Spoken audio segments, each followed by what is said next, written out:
안녕하십니까. 오세훈 국민의힘 서울시장 후보 초청 관훈 토론회를 시작하겠습니다.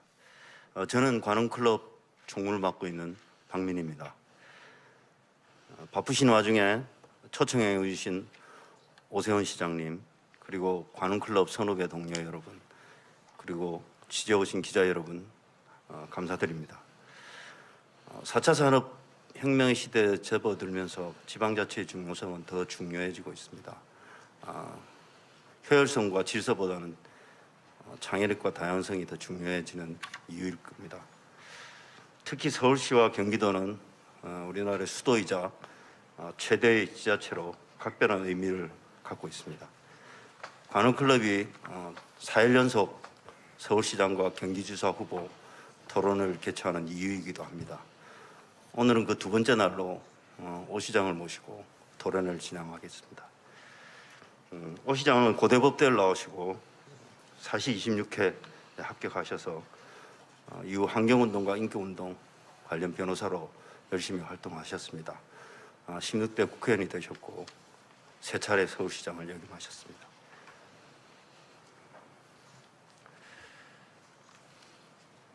이미 관훈 토론회만 서울시장 후보로 세 차례나 참석하신 적도 있습니다. 이어서 오늘의 패널을 소개해드리겠습니다. 제 오른쪽으로 최재혁 조선일보 부장이십니다. 두 번째는 YTN의 이동욱 국장이십니다. 서울신문의 최광숙 대기자십니다. 그리고 제 왼쪽으로 심윤희 논설위원이십니다. 그리고 중앙일보 서성욱 정치팀장이십니다. 이어서 오세훈 시장님의 모두 발언을 듣도록 하겠습니다.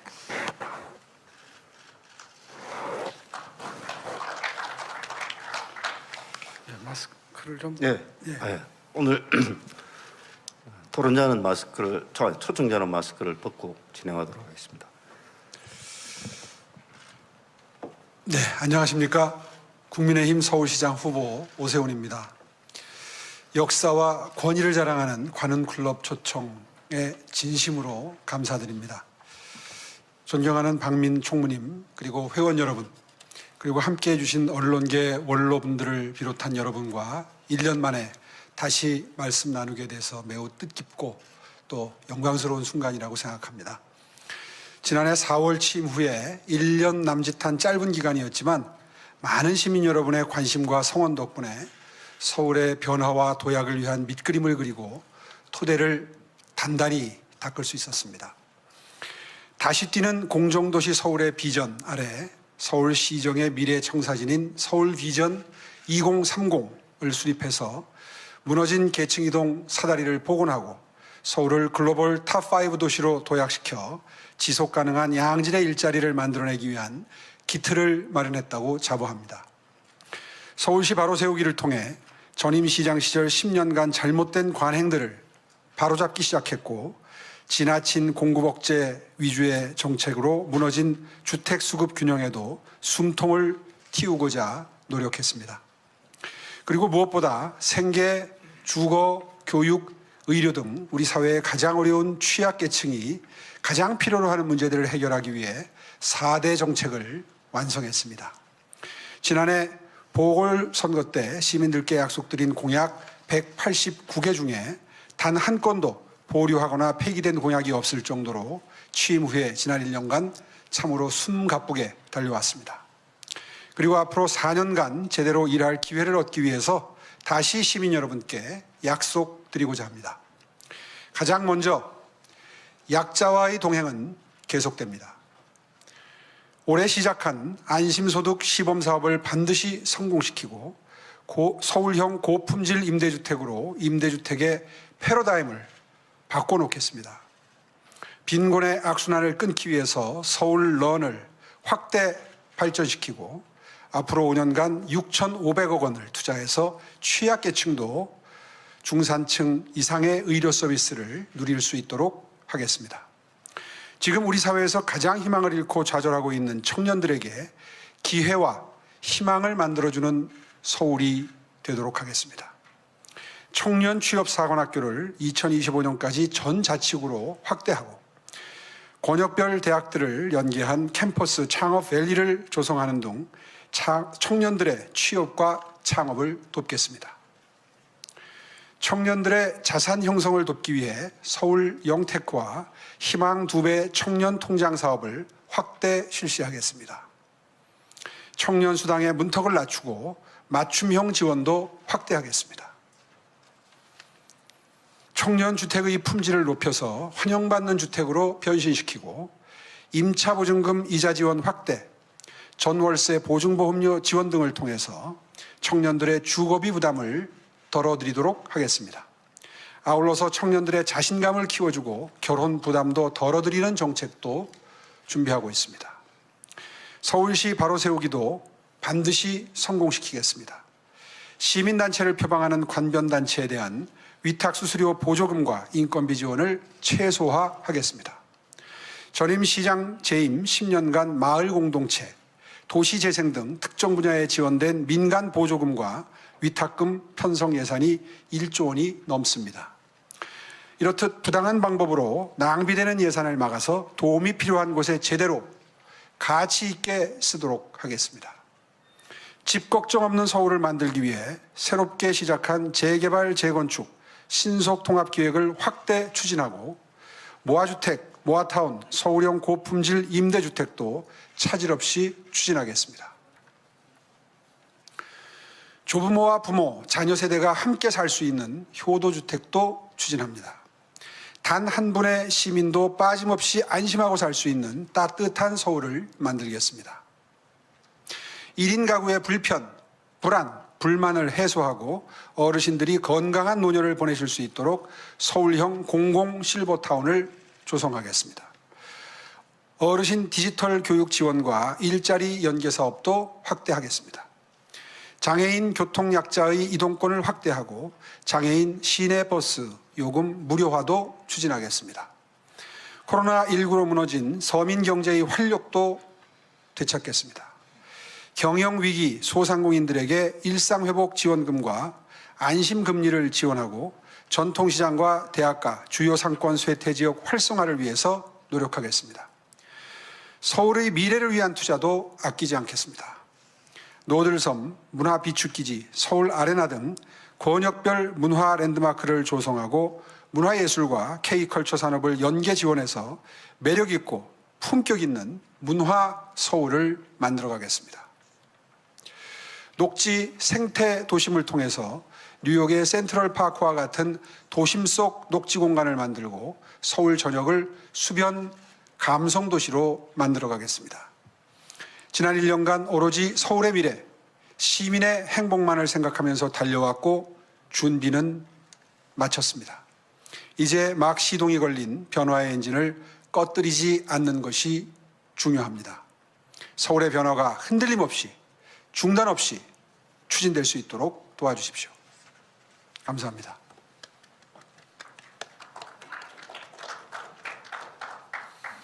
예, 아주 다양하면서 구체적인 서울시정 계획 잘 들었습니다. 그럼에도 불구하고 오 시장께서는 이미 이제 여권이든 여권의 대선 후보로 부상하셨고 이번 서울시장 선거에서 당선되면 확고한 또 대선 후보로서의 위상을 굳히게 될 것 같습니다. 이미 정치권에서는 오 시장을 핵심 변수로 한 대권 고차 방정식이 논의되고 있는 지경입니다. 그래서 관훈클럽의 첫 번째 질문은 정치 문제로 시작을 할까 합니다. 서성욱 부장께서 시작해 주시겠습니다. 상의 좀 벗고 해도 될까요? 예. 예. 고맙습니다. 좀 덥네요, 여기. 같이 보세요. 자, 그럼 시작하겠습니다.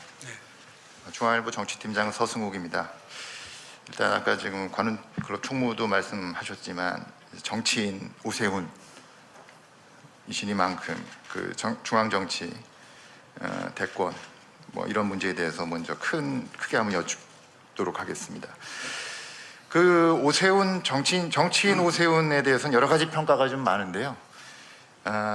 일단 뭐 제가 그 현장에서 많이 듣는 얘기는 그 약점이 좀 적다. 약점이 적은 정치인. 근데 뭐 부정적인 평가는 뭐 따르는 사람도 좀 적다. 뭐 이런 평가도 있고. 특히 오 시장님, 오 후보 본인께서는 좀 억울하실 수 있는데 그 뭐 꼭 억울한 것만은 아니죠. 정치적으로 운이 좋다라는 평가도 굉장히 많습니다. 처음 서울시장이 되실 때도 제가 뭐 현장에서 취재를 했지만 맹영규, 홍준표 후보가 막 경쟁하다가 당시에 그 등장을 하셔가지고 그때 무슨 MB다 박형준이다 얘기는 많았지만 하여튼 확 등장을 하셔가지고 그 오풍으로 당선을 하셨고요. 그때 강금실 전 법무부 장관을 누르고 당선이 되셨습니다. 그리고 이번에도 작년이죠. 안철수 후보가 출마를 선언한 다음에 여론조사 경선에서 국민의힘의 조직표 등의 힘을 좀 입어서 뭐 거의 다이내믹하게 압승을 하셨는데요. 이런 평가들, 세간의 평가들, 운이 좋다를 포함해서 정치인 오세훈에 대한 평가에 대해서 하실 말씀이 있으면 좀 가벼운 질문으로 시작하겠습니다. 예. 네. 긴장을 풀어주시려고 아마 이 질문을 주신 것 같습니다. 배려에 감사드립니다. 운이 좋다는 거 인정합니다. 그런데 작년을 예로 드신 건 조금 예로서 적절치 않은 것 같습니다. 작년에 제가 서울시장 선거를 치르고 나니까 8kg가 빠졌더라고요. 세 고비를 넘겼습니다. 본선 같은 예선을 2번 거치고 본선에 비로소 오를 수가 있었습니다.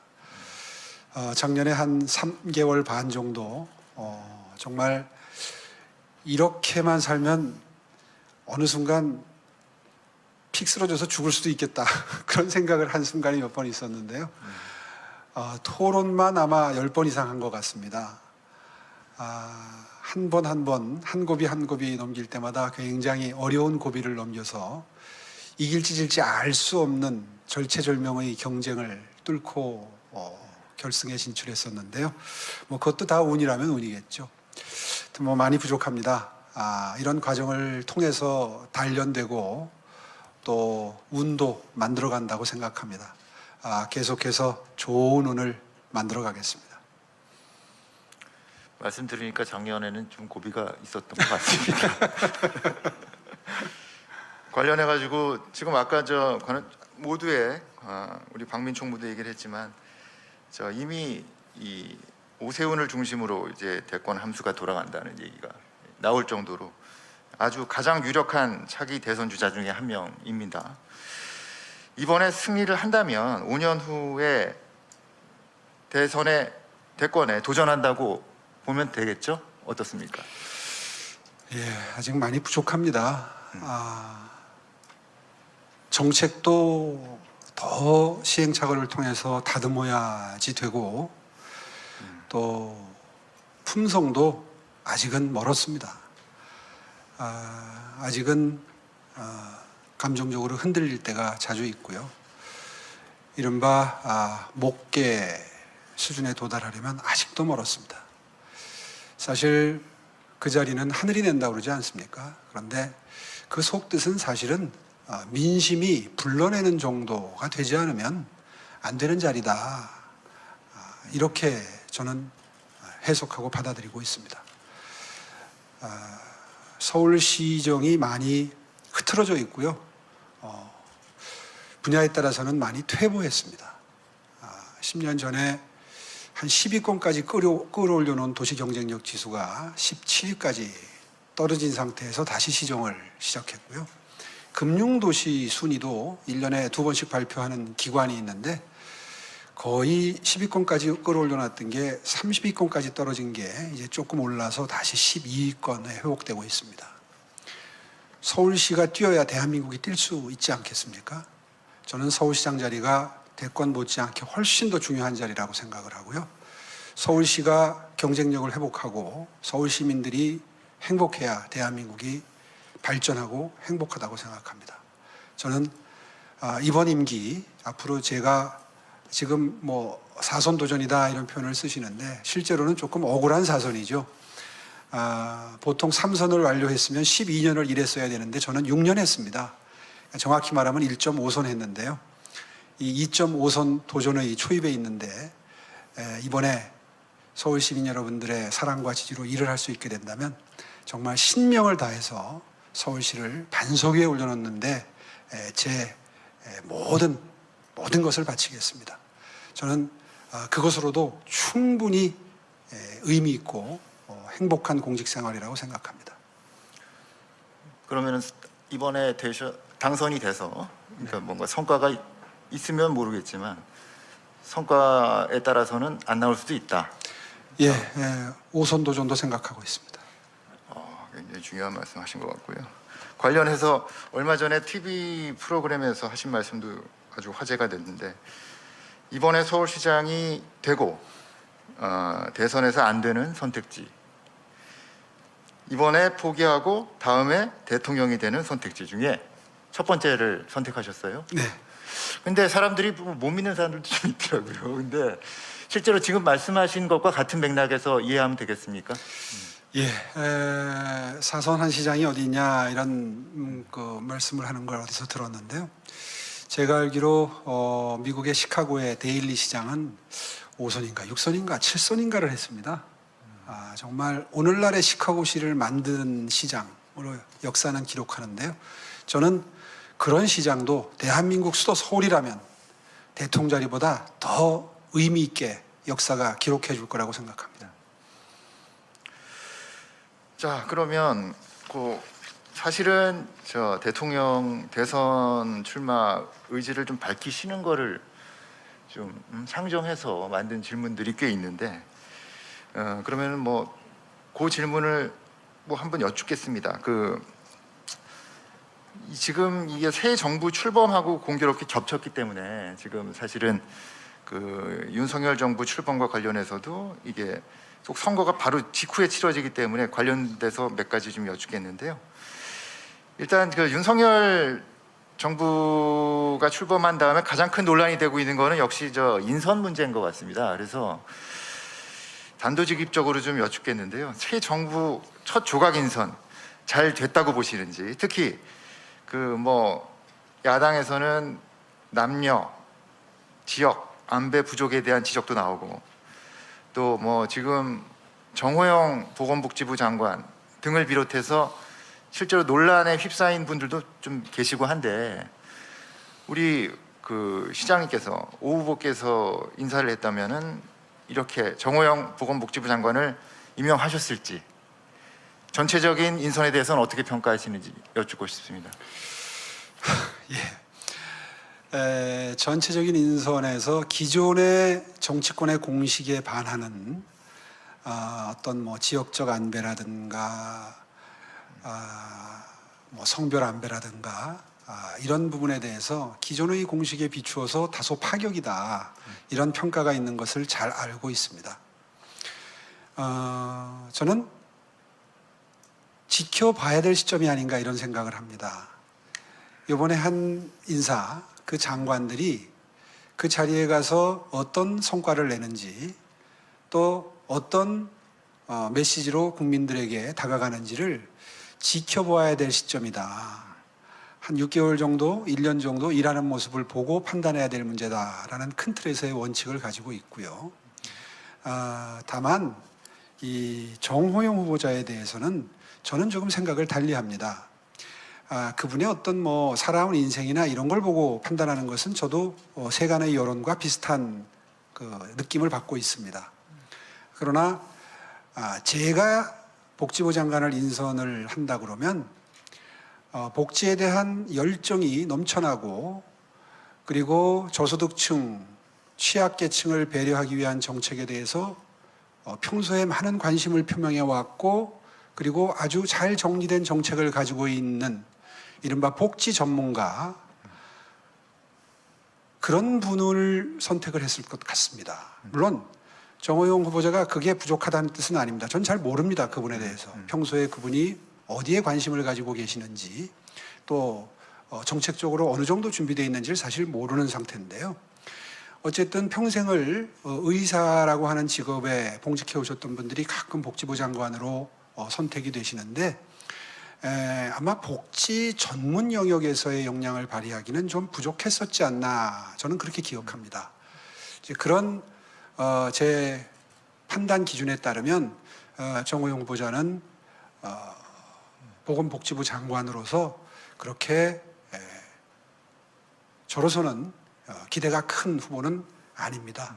이제 그런 관점에서 글쎄요, 대통령께서는 그분과 친분이 있다고 알려져 있기 때문에 제가 못 보는 그분의 어떤 열정이나 능력이나 이런 거를 보고 계실지도 몰라요.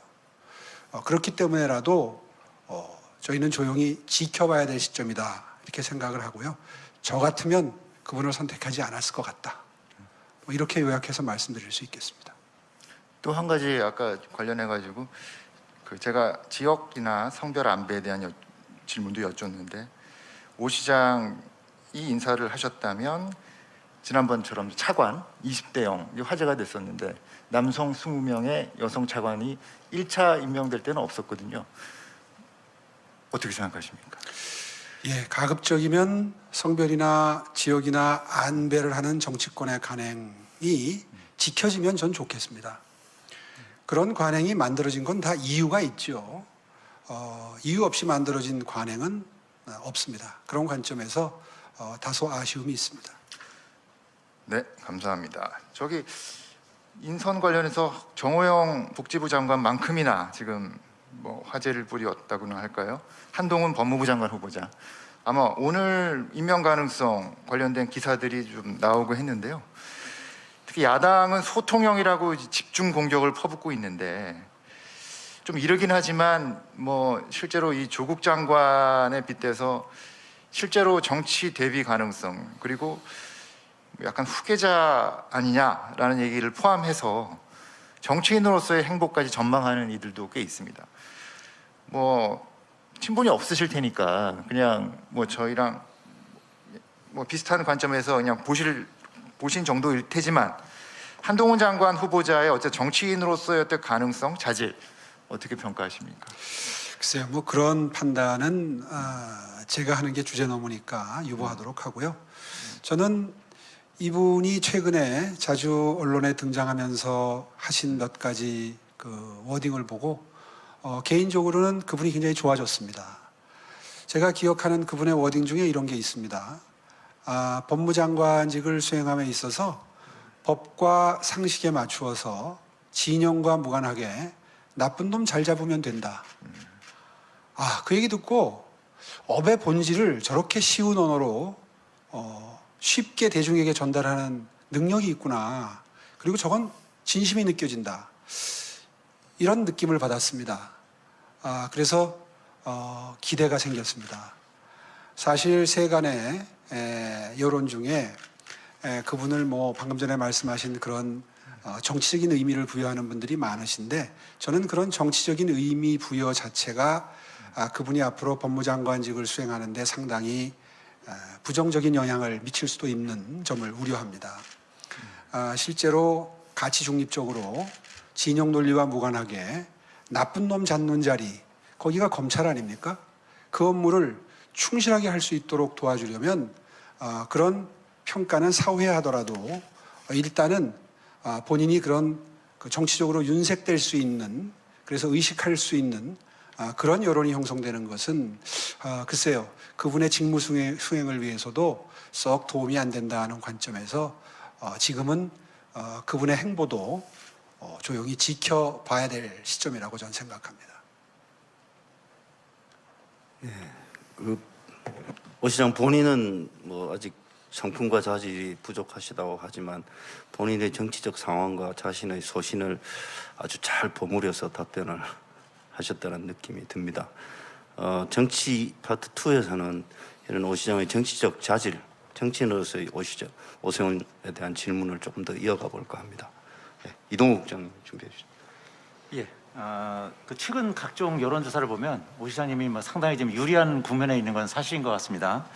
근데 기억하시겠지만 지난 2016년 총선에서도 민주당 정세균 후보에게 각종 여론조사에서 상당히 앞섰지만 결국은 그 패배한 기억이 있으시죠. 그리고 2010년 그 서울시장 선거에서도 당시 한명숙 후보에게 약 그 20%포인트 정도 앞섰지만 결국 막상 뚜껑을 열어보니까 한 1%포인트 정도 차이밖에 안 났어요.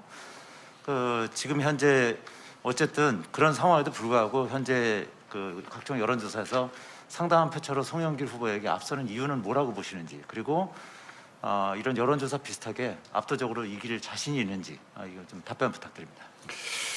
예, 앞서는 이유를 물으셨는데요. 시민들의 관찰력, 판단력은 매서우십니다. 얼마 전에 송영길 후보께서 그런 말씀을 하신 적이 있습니다. 당이 위기에 처해서 당을 구하러 출마를 한다. 그래서 험지라고 하는 부산시도 고려해 보았다. 그러다가 서울시장으로 출마하게 됐다. 이런 요지의 인터뷰를 반복적으로 하시는 걸 제가 보면서 저 말씀을 듣는 서울 시민들이 얼마나 가슴이 무너져 내릴까. 서울 시민들은 대한민국 수도 서울이 대한민국 발전의 심장 역할을 하는, 견인차 역할을 하는 매우 중요한, 때로는 맏형 역할도 해야 되고 산업 발전의 어떤 엔진 역할도 해야 되는 그런 수도인데, 마치 쇼핑하듯이 부산 출마도 고려했었다는 말씀을 너무 쉽게 반복적으로 하는 모습을 보시면서 준비되지는 않으셨겠구나, 최소한 그런 느낌을 받으셨을 거라고 생각을 합니다. 아마 그러한 본인의, 글쎄요, 제 입장에서 보면 실언이라면 실언이실 수 있죠. 아무리 속마음은 그랬어도 서울 시민들께는 그렇게 말씀하시면 시민들이 안심을 못 하실 것 같습니다. 거기에 비해서 지난 1년 동안 앞으로 4년 동안 할 계획을 알토란같이 세우면서 늘 저는 임기 5년으로 생각하고 계획을 세웁니다. 1년 내에는 할 수 있는 일이 많지 않습니다. 이런 말씀을 자주 드려왔던 대로 비전 2030을 세우고, 또 도시공간 구조 개편에 관한 도시기본계획 2040을 세우고, 이렇게 하면서 계획을 세우고 하나하나 연말에 예산에 반영하고 발진을 시키는 모습을 조용히 지켜봐 오셨던 서울 시민 여러분들이 이 두 사람의 후보를 비교하고 계신 것 아닌가, 저는 그렇게 해석을 하고 있고요. 그러면 이 지지율이 유지가 돼서 이길 자신이 있느냐, 이런 질문을 해주셨는데 사실 몹시 긴장이 됩니다. 제가 15%, 20% 포인트 격차로 선거전을 리드하다가 막판 2, 3일 정도를 남겨놓고 지지율이 뒤집히는 경험을 2번 했었습니다. 정말 무섭습니다. 서울 시민들의 민심은요, 그 판단과 표심은요, 정말 두렵습니다. 그래서 요즘에 연일 쏟아져 나오고 있는 각 언론사들의 여론조사 결과를 볼 때마다 솔직한 심정이 가슴이 덜컥덜컥 내려앉습니다. 결국은 이 지지율이 표로 연결되는 건 아니거든요. 전화가 왔을 때 답변하는 그 지지율과 투표장까지 가서 직접 누구를 시장으로 뽑아야 되겠다 하고 투표하는 마음, 투표하는 행위는 전혀 다른 겁니다. 앞으로 열흘 남짓 남은 기간이지만 그동안에 무슨 일이 벌어질지 모르는 그런 그 선거 상황이고요. 앞으로 또 여러 가지 정치적인, 중앙정부 차원에서의 정치적인 이벤트도 많고요. 그래서 하루하루 살 얼음판을 걷는 심정으로 선거에 임하고 있습니다. 예, 좀 전에 그 송영길 후보와 관련해서 이제 언급을 해주시는데, 그 송영길 후보 정치인으로서, 그다음에 서울시장 후보로서의 어떤 장단점을 평가해 주신다면 뭐라고 말씀해 주실지 그 부분하고요. 예. 그리고 송영길 후보가 민주당 전 대표 아니었습니까? 그 전 대표로서 대선 패배에 나름대로 책임이 좀 있는데, 송영길 후보가 출마하는데 명분이 좀 없다, 이런 평가도 많이 있습니다. 이에 대해서는 어떻게 생각하십니까?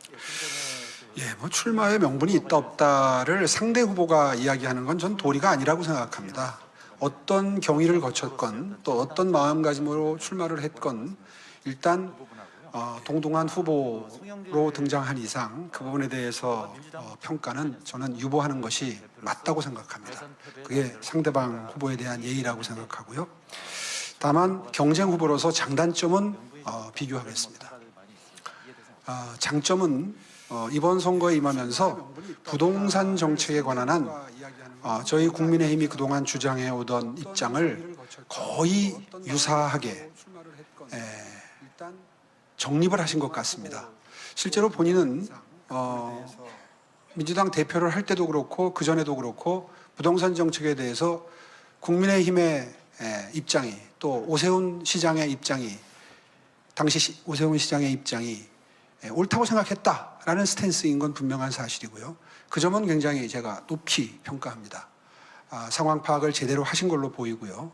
다만 아쉬운 점이 있다면 거의 민주당의 당내에서도 오피니언 리더급이시고 또 당 대표도 결국 하셨는데 그때는 이것을 관철시키지 못한 것에 대해서는 정말 준엄한 국민적 평가가 따라야 될 부분이라고 생각을 합니다.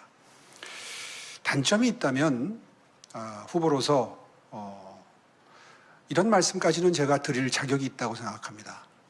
그분은 국회의원을 5선 하셨고 그리고 인천시장으로서 4년 동안 인천시를 경영하셨습니다. 물론 잘한 부분도 있으시겠죠. 그러나 세상의 객관적인 평가는 그렇게 썩 인천시정을 성공적으로 이끈 시장으로 평가하고 있는 것 같지는 않습니다. 여러 언론이 또 기관이 평가하는 시스템들이 있는데요. 그걸 제가 쭉 서치를 해봤습니다. 일을 잘했다, 상위 그룹의 평가가 됐다 하는 평가는 저는 발견을 못했습니다.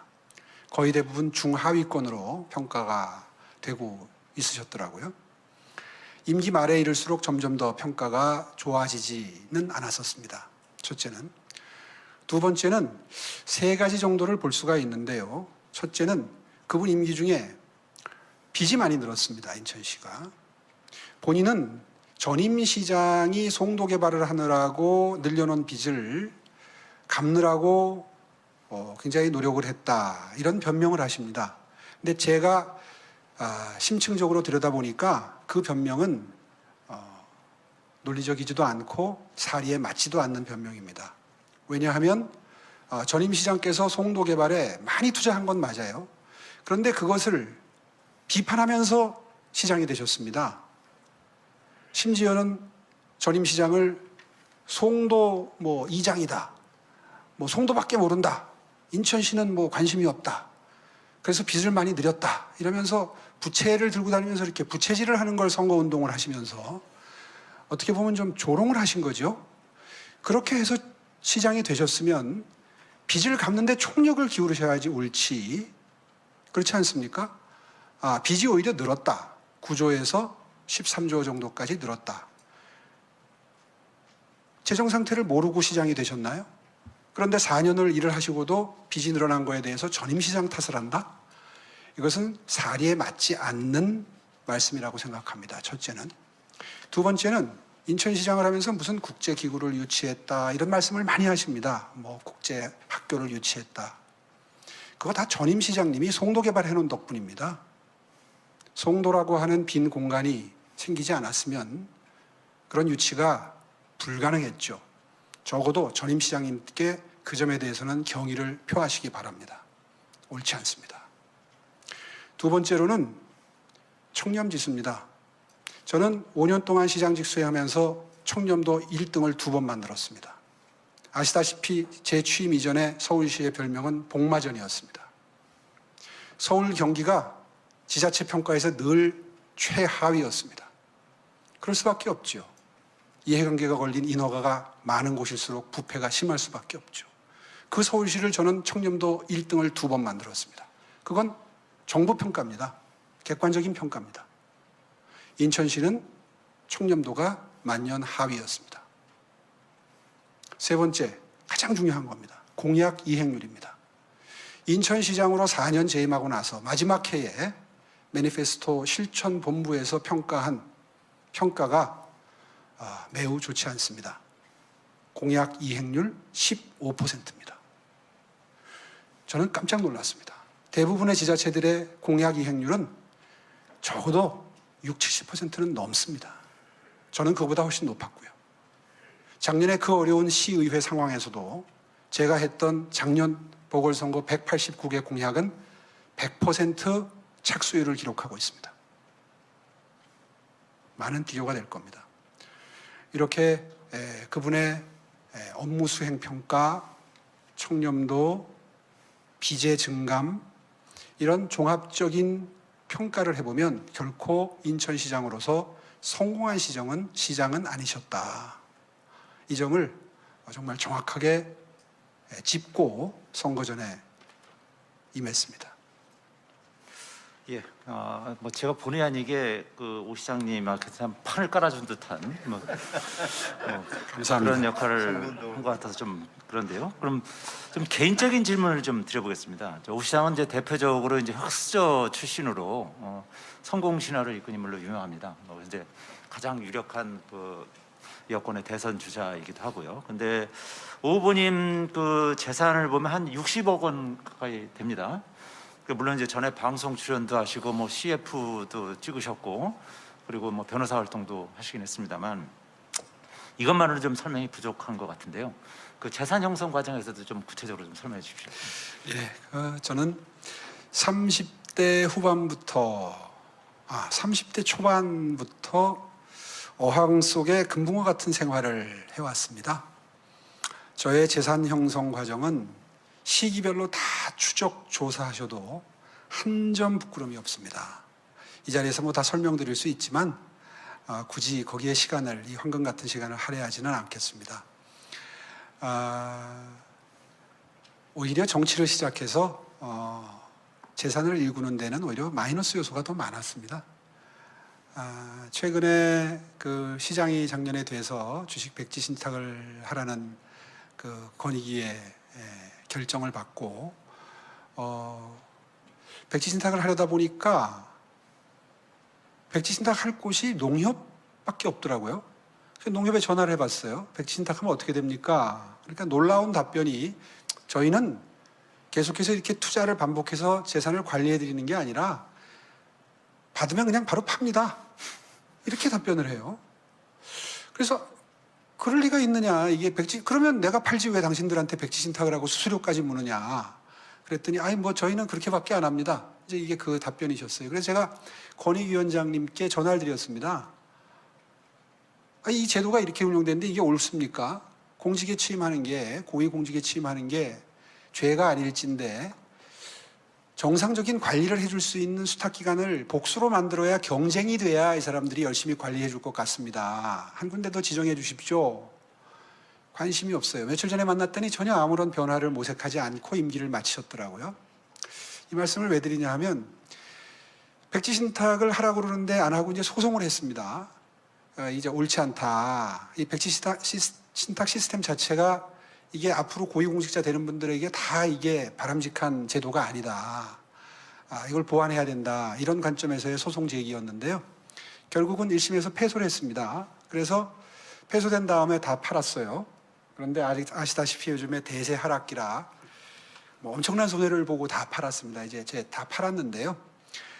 지금도 댓글에는 왜 백지 신탁 안 하고 주식을 갖고 있느냐 잘 모르시니까 그런 댓글들이 달리는데 억대 단위의 손해를 보고 다 팔았다는 점 이번 기회에 분명히 밝히고요. 재산 관계에 대해서 질문을 주셨으니까 다시 재산 형성 과정으로 돌아가서 저는 살면서 1가구 2주택을 가져본 적도 없습니다. 그게 법적으로 금지된 것도 아니고 사회적으로 지탄받기 전에도 집 하나 사면 집 하나 꼭 팔았습니다. 집사람이 굉장히 억울해하는 부분인데요. 제 아내가 당신은 어떻게 그렇게 재산 형성에 관심이 없냐? 누가 당신한테 이렇게까지 하고 살으라고 그랬냐? 이런 얘기를 가끔 저한테 항의조로 합니다. 그럴 정도로 저는 모범적인 재산 관리를 해왔다고 자부하고요. 그 점은 다 뒤져서 보셔도 전혀 거리낌이 없다. 이렇게 답변 드리겠습니다. 그럼 이제 그 관련해서 추가 질문을 드릴 텐데요. 최근 그 민주당이 성명을 냈는데 오 후보가 HLB라는 그 바이오 주식을 가지고 네. 하루 사이에 25%, 뭐 3일 만에 50% 가까이 이득을 취했다. 네. 이렇게 논평을 했습니다. 네. 그러니까 3일 만에 민주당 주장으로는 한 3억을 벌었다는 것이죠. 네. 그러면 오 시장님은 그 주식을 다 팔았는데 민주당이 잘못 알고 논평을 낸 거다 이런 말씀이십니까? 그렇습니다. 100% 허위사실 유포입니다. 아 그렇습니까? 그래서 지금 사실 그래서 제가 개인적으로 송영길 후보를 모르고 사는 처지도 그런 관계는 아니거든요. 비슷한 시기에 정치를 해서 서로 만나면 뭐 안부도 묻고 하는 사이인데 그걸 굳이 100% 허위사실 유포인데요. 법적으로는. 그래서 한 번도 문제 삼지 않았습니다. 지금 그 기사 그대로 지금 떠 있습니다. 제가 지금 무대응으로 일관하고 있고요. 부탁하고 싶은 게 있다면 그 잘못된 성명은 철회하시고 사과를 하시는 게 맞습니다. 그 HLB라는 주식이 지금 최근에 며칠 사이에 급등을 했는데요. 제 아내가 얼마나 억울해하겠습니까? 그 전에 다 팔았거든요. 뭐 그 점은 분명한 사실입니다. 아 그렇습니까? 예. 하나 더 여쭤보자면요. 그 20대 총선에서 이제 여동생인 그저 오세연 당시 그 KT 신사업본부장 네. 전무가 민주당의 비례대표로 신청한 적이 있습니다. 네. 기억하시죠? 네. 근데 면접까지 본 뒤에 다음 날에 결국 신청을 철회한 바가 있습니다. 네. 오 후보가 압력을 가하신 건가요? 어떻습니까? 압력을 가했다기보다는 그때 정치 상황이라는 게 무언지를 설명을 해줬죠. 그게 정확한 표현일 겁니다. 본인은 저희 여동생이 그 컴퓨터공학과로 나온 공학도로 사회생활을 시작을 해서요.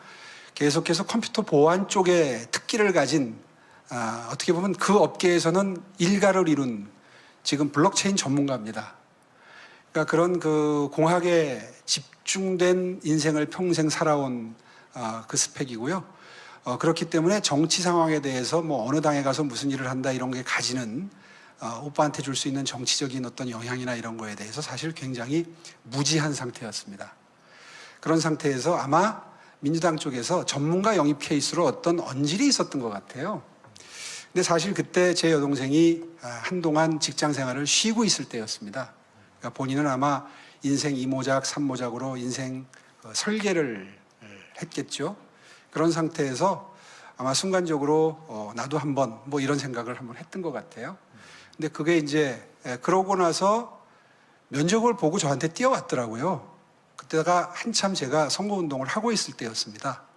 그때 종로에 출마했을 때로 기억이 되는데요.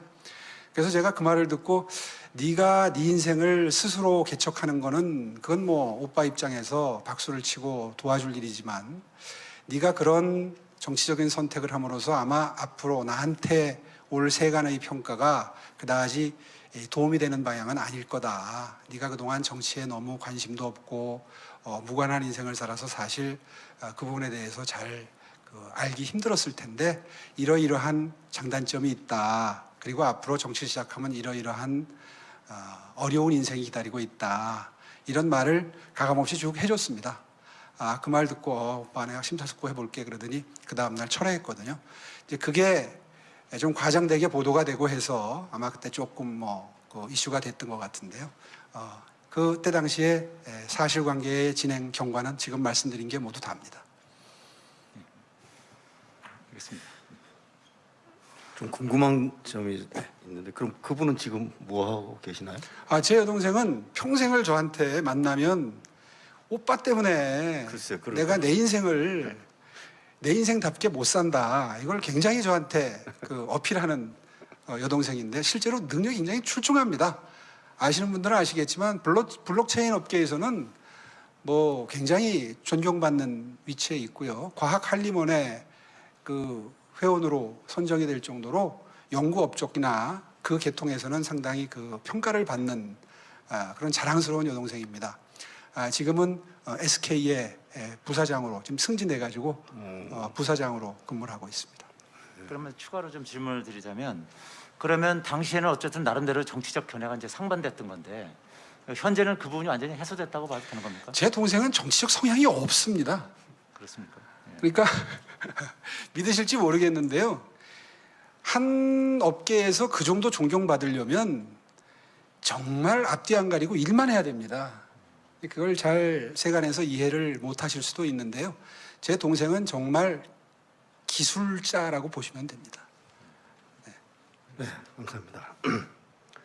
수도를 서울로 옮긴 이후에 국왕이나 대통령의 집무실이 사대문 밖을 벗어난 게 이번 정부에서 처음입니다. 그만큼 이제 용산으로 대통령실을 이전한 문제는 국정 운영의 방식을 떠나서 이제 향후 구군에도 큰 영향을 미칠 수 있는 사안입니다. 그래서 이번에는 대통령실 용산 이전에 대해서 조선일보 최재혁 부장께서 질문을 해주시겠습니다. 네, 질문 드리겠습니다. 이 민주당이 이 용산 이전 문제에 맹렬하게 비판하고 있는데요. 실제 이제 송영길 후보도 선거 전략의 중심으로 삼는 것 같습니다. 그 여러 가지 이제 민주당이 비판하는 지점 중에서 특히 그 중에 하나가 안보 공백인데요. 가령 예를 들면 백악관하고 펜타곤이 붙어 있어야 되겠느냐. 그다음에 청와대에 축적된 안보 자산을 왜 이용하지 않느냐, 왜 버리느냐. 그다음에 대통령이 출퇴근하면서 벌어지는 리스크라든지 이게 다 용산 집무실 이전으로 빚어진 일이다라고 비판을 하는데요. 그 문제에 대해서 어떻게 생각하시는지. 예, 그런 비판이 일부는 타당하고 일부는 틀렸습니다. 저는 용산 이전 문제에 대해서 어떤 입장이었는지 그동안 여러 차례 밝혀왔는데요. 용산으로 이전하는 것은 저는 바람직하다는 입장입니다.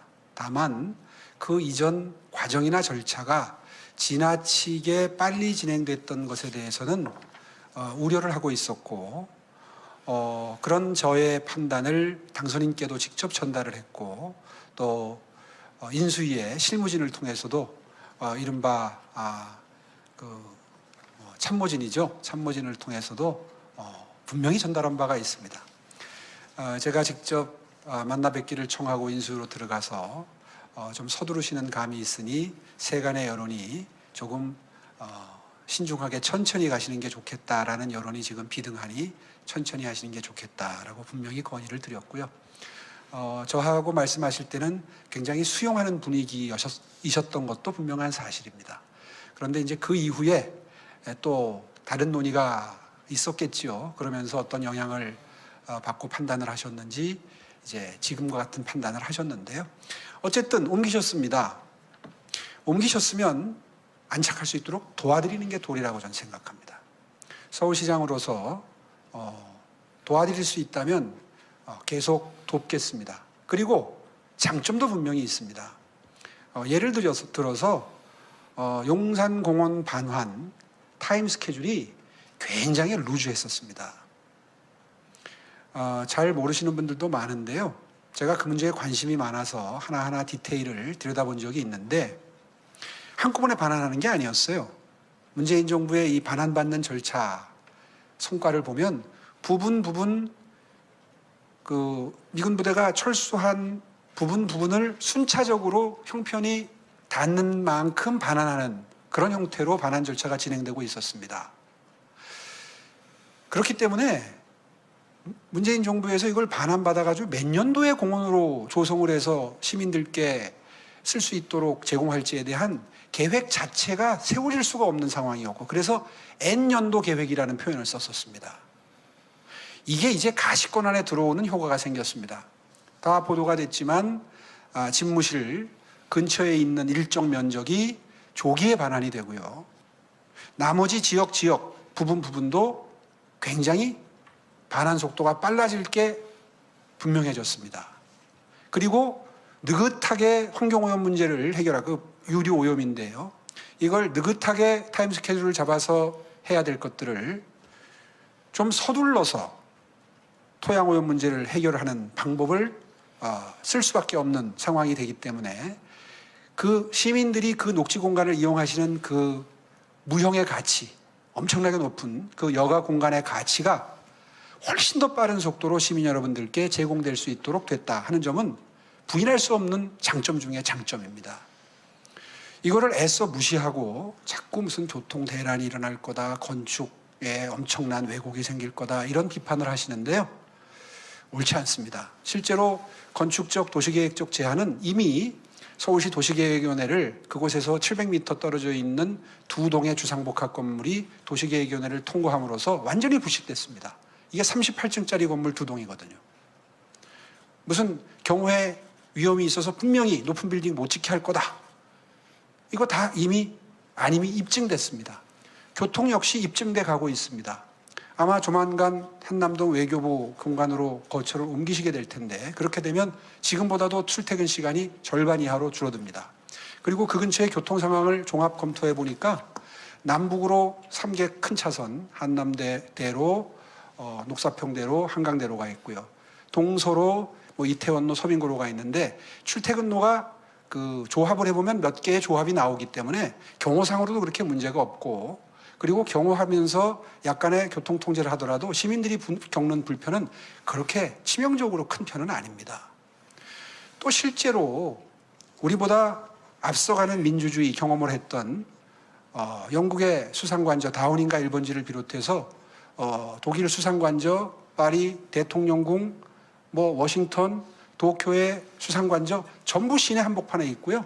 전부 항공 관제구역 내에 있고요. 도시 전체가 항공 금지 내지는 어떤 통제가 있는 상황인 것과 비교를 해보면 전혀 더 불편해졌다. 안보상 공백이 더 커졌다.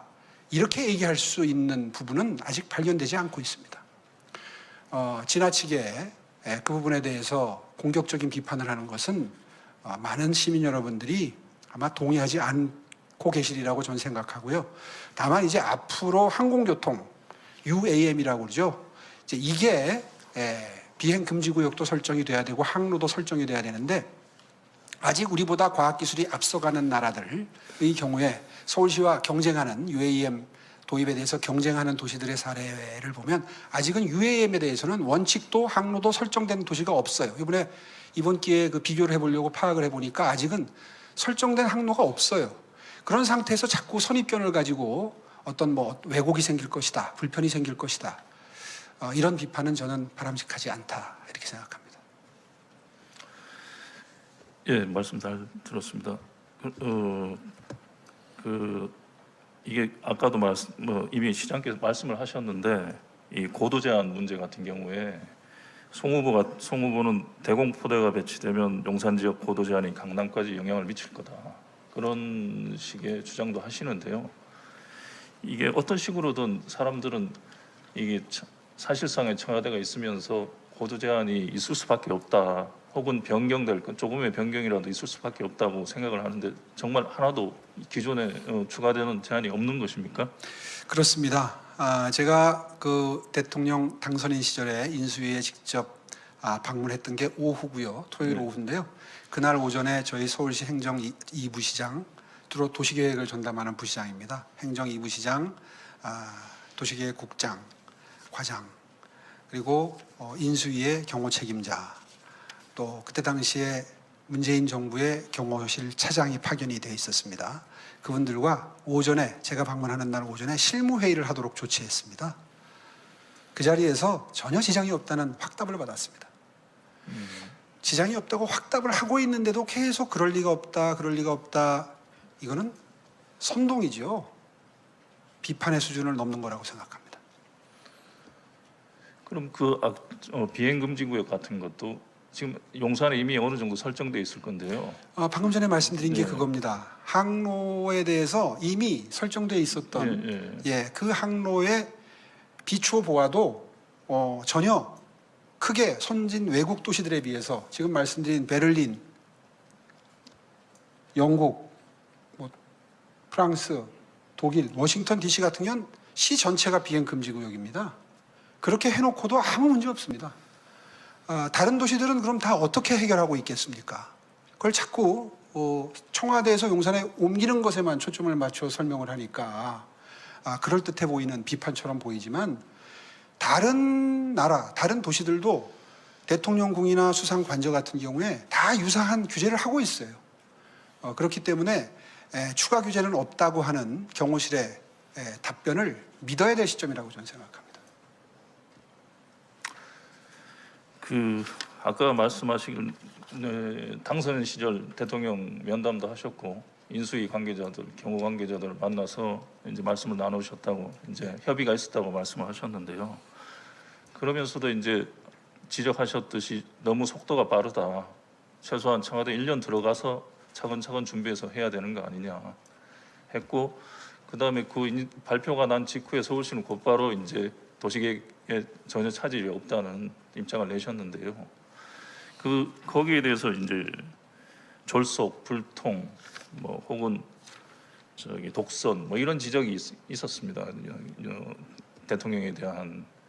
그런데 그렇게 이제 뭐 문제점을 말씀하셨겠지만 그렇게 쉽게 받아들이신 이유가 무엇인지. 쉽게 받아들였다는 게 예, 그 수용하신 그걸 이 제기를 안 제가요? 예, 그런 부분을 토론하는 과정에서는 충분히 반대 의견을 개진하지만 결정이 돼서 대국민 발표를 했는데 그 다음에 반대를 하는 것이 바람직한가요? 아니 이전에 협의 과정에서 예. 좀 더 이제 저 목소리를 내셨는지. 네. 예. 그러면 이또 당시 상황을 이젠 지난 일이니까 조금 밝혀도 되겠네요. 제가 뵈러 들어가서 그 대화를 나눌 때 오늘 참 제 드리기 어려운 말씀 좀 드리려고 왔습니다. 제가 생각하기에는 지금 시중의 여론이 이러이러합니다. 시중에 많은 이 진전 속도가 지나치게 빠른 거에 대한 우려가 있습니다. 이렇게 말씀을 드리니까요. 의외로 선선히 저도 오늘 오전에 용산을 다녀왔는데 그날 다녀오신 날입니다. 다녀왔는데 그거 그렇게 서둘러서 들어가면 문제들이 있기는 있겠더라고요. 이렇게 동의를 선뜻해 주시는 거예요. 그래서 제가 잔뜩 이제 이렇게 논의를 준비해 가지고 들어갔던 게 조금 머쓱해지기 시작했죠. 동의를 해 주시니까요. 본인이 인식하고 계시다는데 계속 그 얘기를 할 수는 없지 않습니까? 대화 분위기상. 그래서 제가 속으로 이런 생각을 했습니다. 오전에 갈 때 김병준 위원장님이나 또 김한길 위원장님이나 이런 분들 몇 분이 같이 가셨더라고요. 그래서 이분들이 가셔서 지나치게 빠른 진전 속도는 바람직하지 않으니 좀 천천히 가자고 건의를 하셨고, 그게 수용이 된 상태로 내가 만나게 된 거구나라고 제가 깨닫게 됐어요. 그래서 제가 준비해 갔던 말을 절반밖에 못했습니다. 그 절반만 해도 굉장히 듣기에는 조금 좀 거북하실 말씀도 많이 드렸습니다. 제가 외람됩니다만은 세간의 여론이 이렇습니다. 이거는 꼭 알고 결정하셔야 될 것 같습니다. 해서 뭐 다 밝히기는 힘들지만 하여튼 많은 말씀을 드렸고요. 그런데 계속해서 그 말씀을 드리기에 분위기가 적절치 않아져 버렸어요. 그래서 제가 그 미팅을 마치고 나오는 때에는 거의 안 가는 걸로 저는, 그러니까 안 간다기보다도 그 다음날 발표는 최소한 조금 여유를 가지고 가겠다든가 이제 이렇게 바뀌는 걸로 저는 받아들인 겁니다. 그날 상황을. 그렇게 하고 아주 저는 그 목표를 달성했다는 생각에 가벼운 마음으로 그 자리를 떠났습니다. 그런데 이제 그 이후에 또 논의가 이루어졌겠죠. 어떤 논의가 이루어졌는지 저는 알 길이 없습니다. 그런데 그 다음날 예정대로 11시에 그렇게 발표를 하시는 모습을 보면서 여러 가지 장단점을 비교한 끝에 아마도 늦추면 못 간다라고 결론을 내리고 다소 무리스럽더라도 가는 걸로 방향을 설정하신 것 같다. 이렇게 받아들인 거죠, 저는. 예. 이게 박민 총무께서도 말씀하셨듯이 이 청와대 이전이라는 게 대단한 상징성을 간 사건인데요. 이제 윤석열 대통령도 말씀을 하셨지만 공간 의식을 지배한다 해서 지금 대통령 취임하시고 나서 보이는 모습이 이전과는 다른 파격적인 모습이 많은데, 예를 들면 도어 스태핑 브리핑 같은 경우 뭐 이런 것들이 있습니다. 그거에 대해서 일각에서는 코스프레 아니냐, 저게 얼마나 오래 가겠느냐는 얘기도 하고, 막 국정 현안이 복잡해지면 아마 피하실 거다 했는데, 그 문제에 대해서 앞으로 어떻게 계속돼야 한다고 보시는지, 아니면 이 변화에 대해서 어떻게 평가하시는지. 네. 정말 중요한 말씀을 지금 해주신 겁니다. 저는 지난 주말에 대통령 내외분께서 광장시장이었나요? 광장시장에서 시민들과 격이 없이 만나고 그리고 어디 백화점에 가서 구두를 한 켤레 샀다는 보도를 보고 저게 공간의 힘이라는 생각을 했습니다. 물론 청와대에 거주하면서도 그렇게 하실 수 있습니다. 그런데요, 마음이 다른 거예요. 저는 앞으로 그런 모습을 자주 보여주실 거라고 기대가 생겼습니다. 사실 구중궁궐이라고 그러죠. 청와대 안에 공간, 그러니까 일할 수 있는 공간도 있고 거주 공간도 있습니다. 한번 생각해 보십시오. 5년 동안 그 안에서 몇백 미터 떨어져 있는 공간으로 출퇴근을 하면서 생활을 하게 되면요, 사람인 이상 받는 심리적인 어떤 격리감이 있습니다. 특히 부부가 가장 영향을 많이 미친다, 그런 이야기를 하는데요. 그 영부인 입장에서는 정말 어떻게 보면 지옥 같은 창살 없는 감옥 생활과 유사한 생활이 됩니다. 마음이 어떻겠습니까? 굳이 그렇게 생활하는 것이 과연 국가적 리더십에 좋은 영향을 미치고 그리고 판단에 좋은 영향을 미칠 것인가는 우리가 한번 깊이 생각해 봐야 됩니다. 지금 송영길 후보가 그걸 가장 적극적으로 비판하는 입장인 게 인터뷰를 통해서 느껴지는데요. 전임 문재인 대통령께서도 필요하니까 여민간에 내려와서 실제로 비서진들과 격이 없이 소통했다. 그게 무슨 옮기는 이유가 되느냐, 이런 비판을 하는데요. 그렇지 않습니다.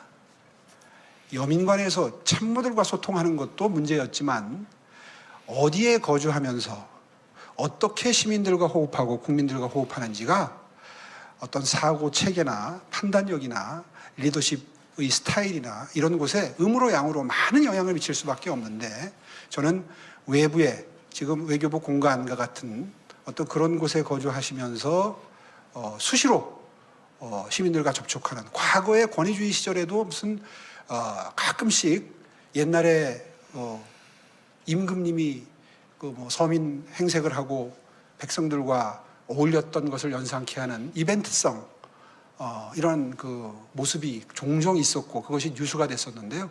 앞으로 더 이상 그런 것이 더 이상 뉴스가 안 되는 나라, 어떻게 보면 메르켈 총리가 일을 마치고 동네 슈퍼에 들려서 그날 저녁 때 필요한 저녁 식재료를 사가지고 귀가하는 그 정도까지는 아니라도 거의 그런 분위기가 일상화되는 그런 나라가 된다면 저는 그것이 국민들께 과연 바람직하지 않은 변화인가 되묻고 싶습니다. 저는 오히려 기대가 생겼다 하는 말씀을 드립니다. 역시 참 오 시장님 말씀 잘하시죠. 그렇지만 이 토론의 가장 중요한 덕목이 시간을 지키는 거기 때문에 이후 질문에는 조금 간결하게 하겠습니다. 압축해서 답변해 주시면 감사하겠습니다. 어제 송영길 후보가 문재인 정부의 부동산 정책에 대해서 사실상 실패임을 인정을 저는 했다고 보여집니다. 오 시장님도 말씀하셨지만 게다가 서울시의 부동산 문제는 전국에 영향을 미칩니다. 중앙과 지방의 격차의 핵심적인 현안이기도 합니다. 그러면서 이번에는 서울시 부동산 정책에 대해서 매일경제 심윤희 의원께서 질문을 이어가겠습니다. 네, 질문 드리겠습니다. 오 시장님은 4.7 재보선 때 취임 일주일 내 규제를 다 풀겠다 그렇게 하시고 실제로 신속 통합 기획도 도입하시고 또 35층 규제도 폐지하셨습니다. 근데 집값이 꿈틀거리니까 기존 입장을 바꾸셔서 재개발 재건축 속도 조절 필요성을 언급하셨는데요. 이게 신속과 신중이라는 두 개의 가치를 균형을 맞추겠다 이렇게 말씀하셨는데 시장에서는 좀 회의적인 반응이 나옵니다. 그 두 양립할 수 없는 가치를 맞출 수 있느냐. 그리고 오 시장님의 부동산 철학이 좀 오락가락한다. 그래서 뭔지 진심이 뭔지 알고 싶다 이런 얘기가 있는데 어떻게 생각하시는지요? 오락가락하는 것처럼 비춰지는 모습이 부동산 투기 내지는 투자를 생각하는 분들에게 작용했으면 좋겠습니다. 사실 신속, 신중이라는 가치는 지금 말씀하신 대로 양립할 수 없는 충돌하는 가치입니다. 신속하게 많은 물량을 신규주택을 공급만 한다거나 신중론을 문재인 정부처럼 신중을 핑계로 해서 더 이상의 재개발 재건축 지구를 지정도 안 하고 속도도 내지 않는 부동산 재개발 재건축 정비사업 억제 정책을 편다거나 이렇게 하는 것이 얼마나 큰 폐해를 가져오는지는 뭐 설명이 더 이상 필요 없지요.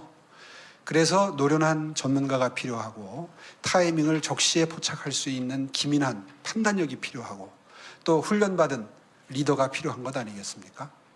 그런 의미에서 저는 지난 1년 동안 스스로 부동산 공급 정책을 평가한다면 평균점 이상을 스스로 주고 싶습니다. 또 시장의 평가도 그렇다고 저는 자부를 합니다.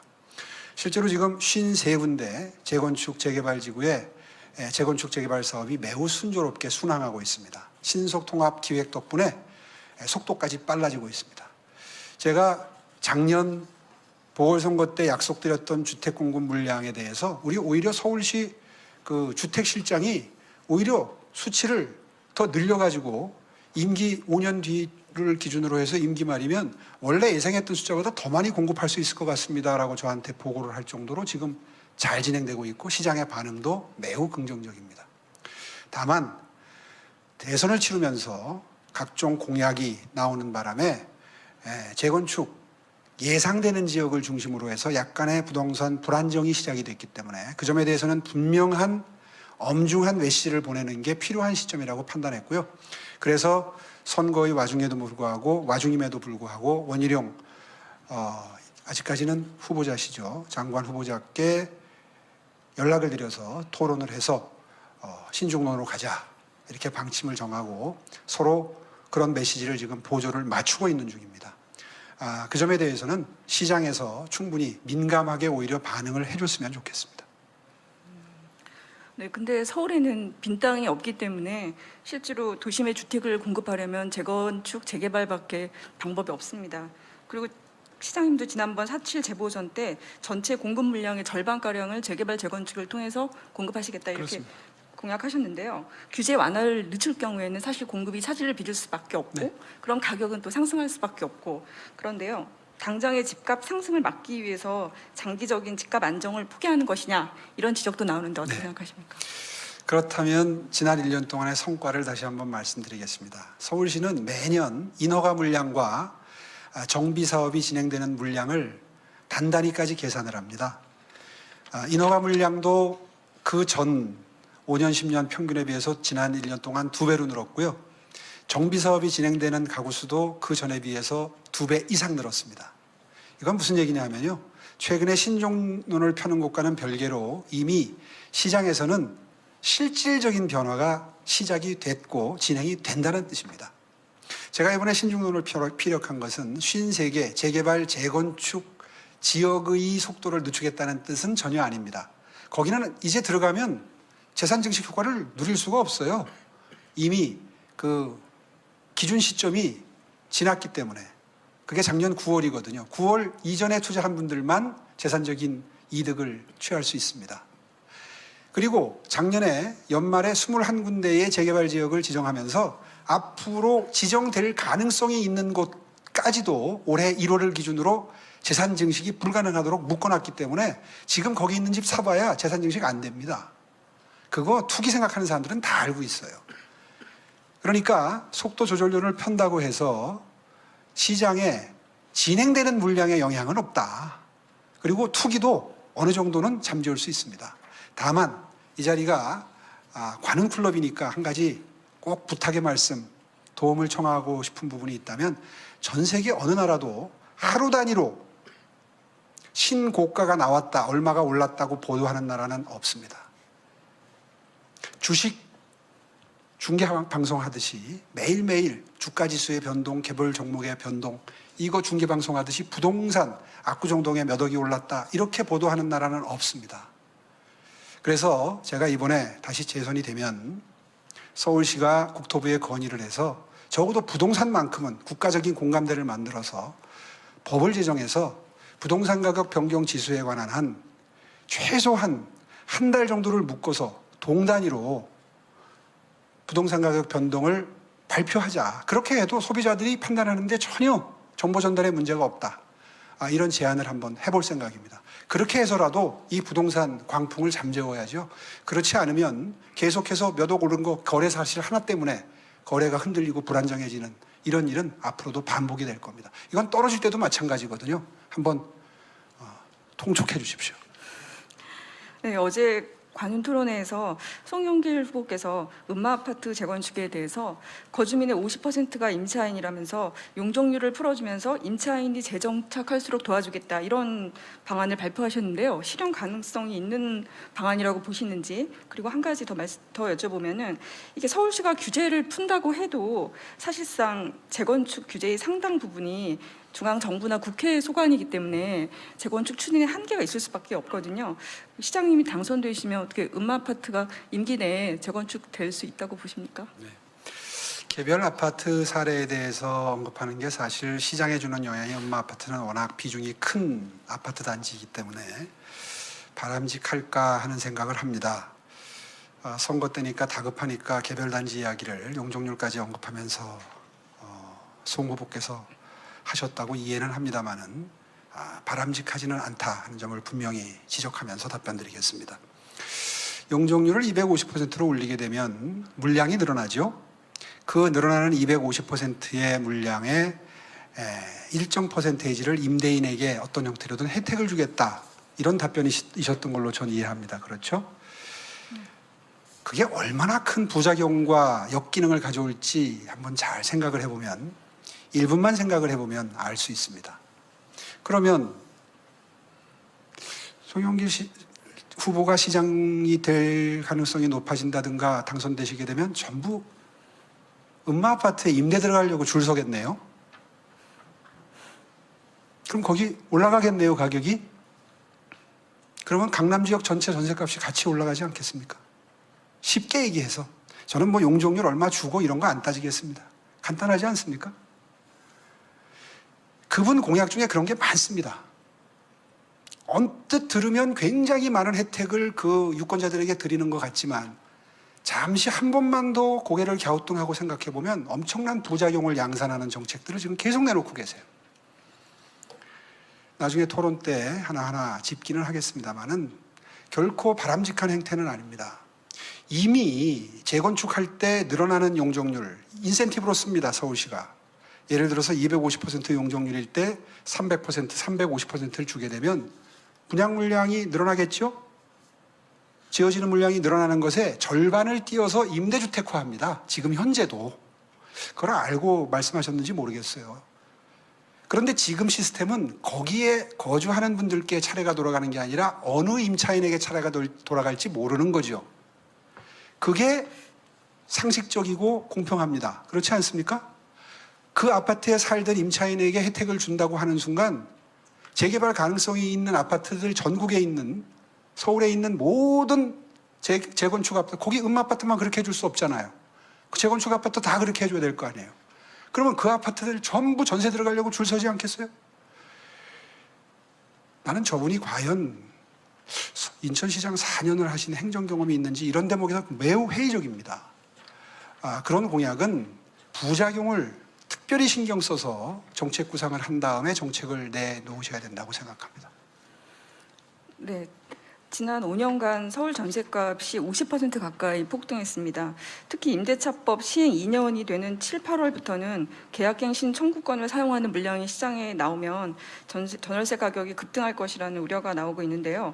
임대차법은 어떻게 고치는 것이 바람직하다고 보시는지 말씀해 주시고요.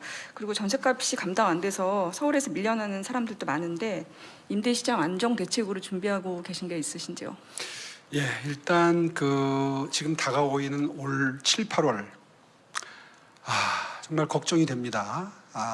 개정된 임대차법이 시행되고 2년이 다가오고 있는데요. 어떤 일이 벌어질지 정말 우려가 크고요.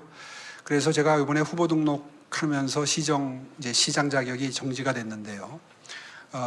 그 직전에 마지막 관심을 가지고 준비를 했던 것이 바로 그 대책이었습니다. 서울시가 세울 수 있는 대책은 갑자기 보증금이 뛰는 경우에 대책 없이 밀려날 수밖에 없는 분들이 결국은 대출을 받게 될 텐데 그때 대출 이자를 서울시가 도와드리는 정도 정도가 일단은 현실적으로 가능한 지원책이라서 일단 그것을 비롯해서 몇 가지 발표를 했습니다. 앞으로 이런 지역의 경우에는 이런 일이 벌어질 거다.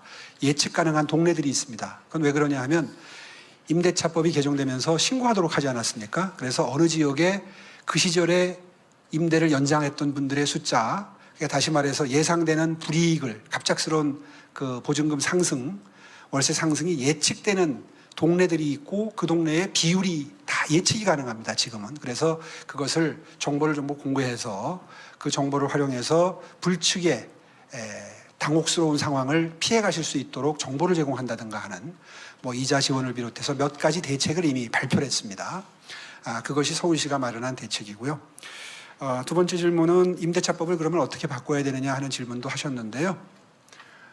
저는 마음 같아서는 많이 바꾸고 싶지만 이미 시장 질서가 형성된 상태에서 또다시 큰 틀에서의 개정에 손을 대는 것은 또 단기적인 혼란을 분명히 가져올 겁니다. 그래서 굉장히 생각이 복잡해졌습니다. 사실 저도 개인적으로는 굉장히 힘든 경험을 최근에 했습니다. 저도 광진구에 전세를 사는데요. 집주인이 나가라 그러더라고요. 그래서 올려드리겠습니다. 액수를 말씀해 주세요. 그랬더니 아예 그냥 나가세요. 제가 들어올 겁니다.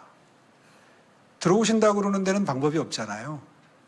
그래서 결국은 이제 다른 집을 구했는데 평수를 줄였는데도 3억이 올랐습니다. 전세 보증금이. 이런 분들이 앞으로 생긴다는 거예요. 이런 거에 대해서는, 그리고 동일 아파트 단지 내에서 이중 가격이 형성되는 건 다 알고 계시고요.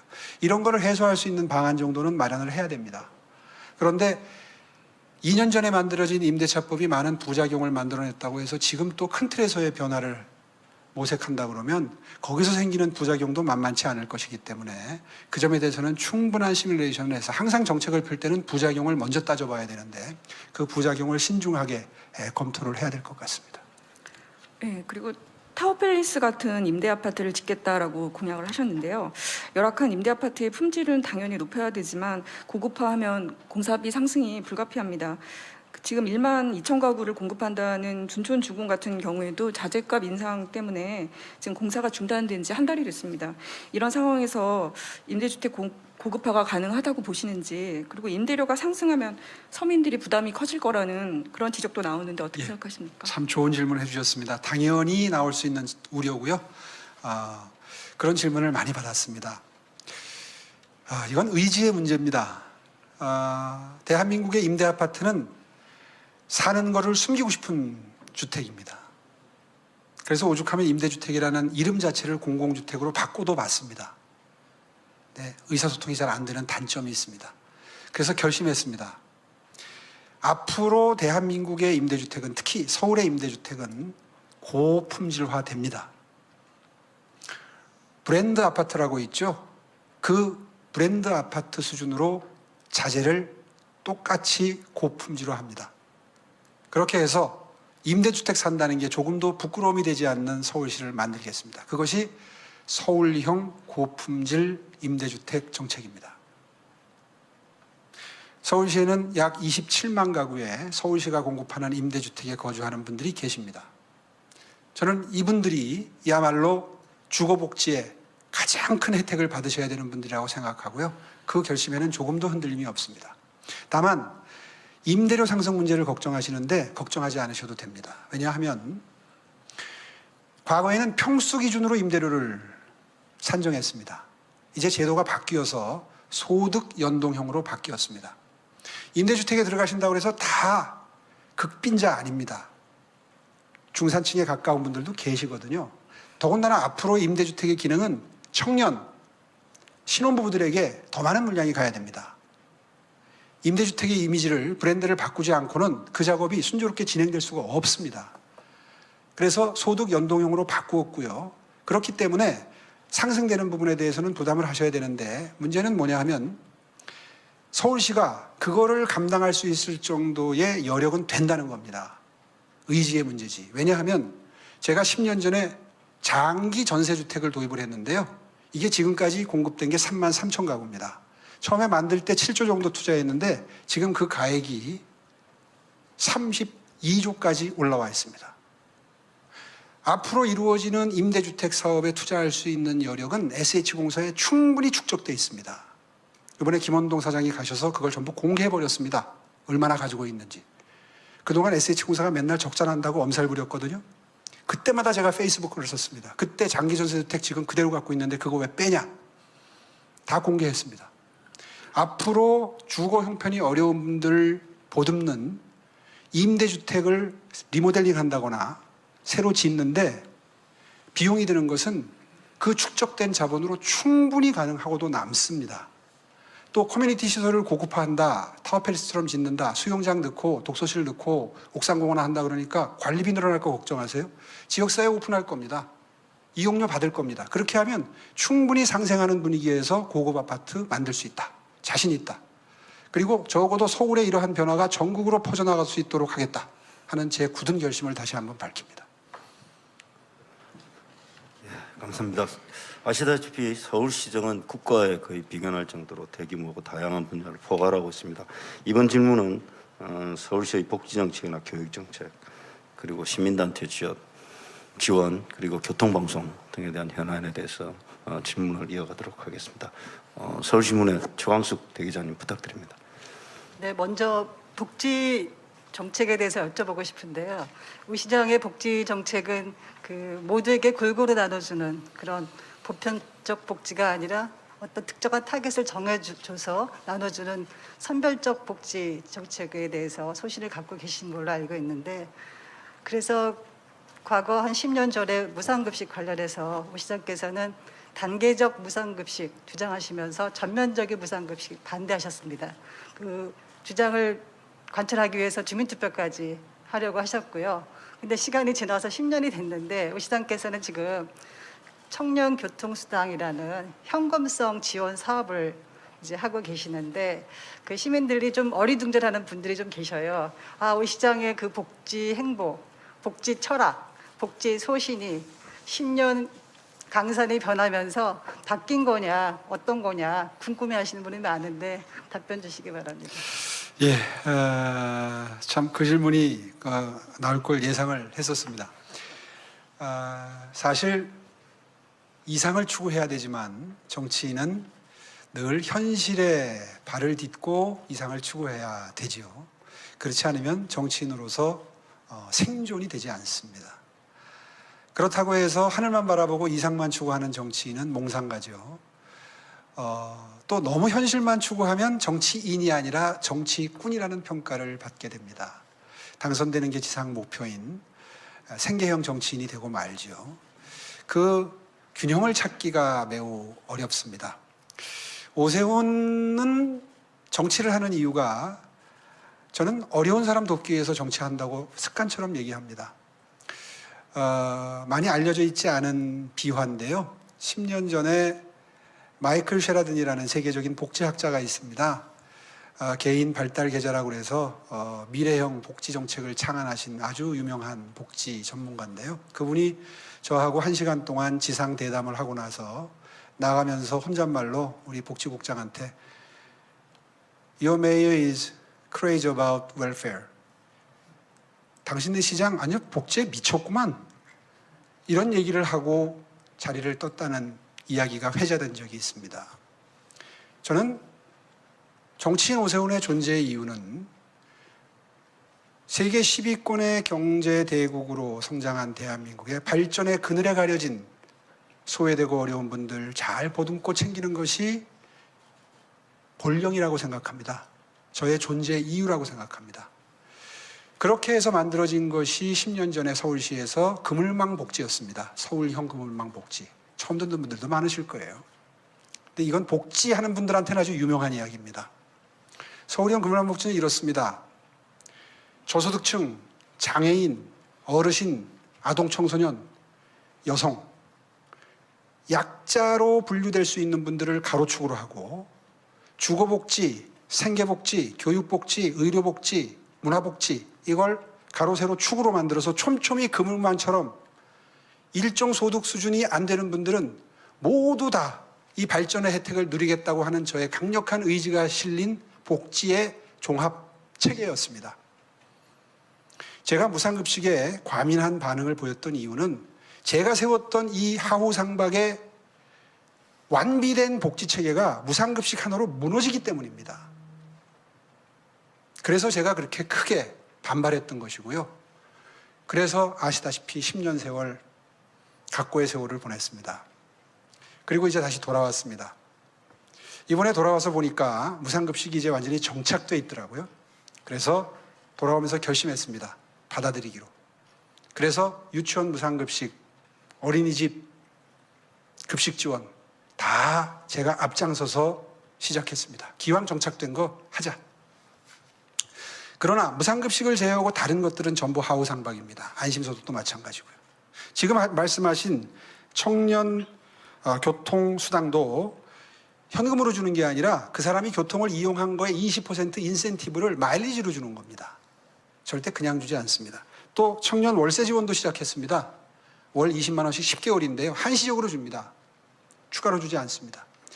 이거는 어떻게 보면 현실을 수용한 정도 수준입니다. 이거 외에 모든 수도 서울의 복지체계는 중위소득 100%, 중위소득 80%, 중위소득 50% 이런 기준이 설정돼 있고 그 기준선 밑에만 혜택이 가도록 다 설계가 되어 있습니다. 설계가 복지정책이 수십 개가 있는 거 아시죠? 그것들이 다 소득 수준이 다 정해져 있습니다.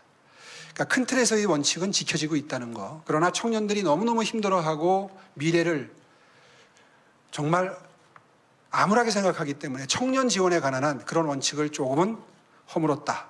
이렇게 설명드리겠습니다. 네, 코로나 사태가 장기화되면서 굉장히 다들 어려움을 겪고 계시지만 특히 말씀하신 것처럼 취약계층이 굉장히 소득계층이 양분화되면서 굉장히 어려움을 겪고 있습니다. 그래서 취약계층에 대한 복지가 굉장히 중요한 이제 과제로 떠올랐는데 그래서 서울시에서는 7월부터 안심소득 시범사업을 이제 실시하는 걸로 알고 있습니다. 근데 이 안심소득 부분이 시장님도 반드시 이거를 성공시키겠다고 모두 말씀에서 강조를 하셨는데 그 대상이 너무 작은 거예요. 500명밖에 안 되니까 여기에 선정되신 분들은 이거 로또 맞았다라고 말할 수 있습니다. 그래서 이거 역차별 논란이 있는데 이에 대해서는 어떻게 생각을 하십니까? 예, 이제 이게 시범 사업이죠. 3년 예정으로 합니다. 3년씩 할 필요도 사실 없는데 충분히 깊이 있게 하겠다고 합니다. 시범 사업을 하는 취지는 이런 겁니다. 500가구를 올해 선정하고요. 내년에 300가구 선정해서 800가구 하는데 이 가구 외에 1600가구의 비교 집단을 또 선정을 합니다. 이분들은 기존의 기초수급자 제도를 그대로 혜택을 받는 분들입니다.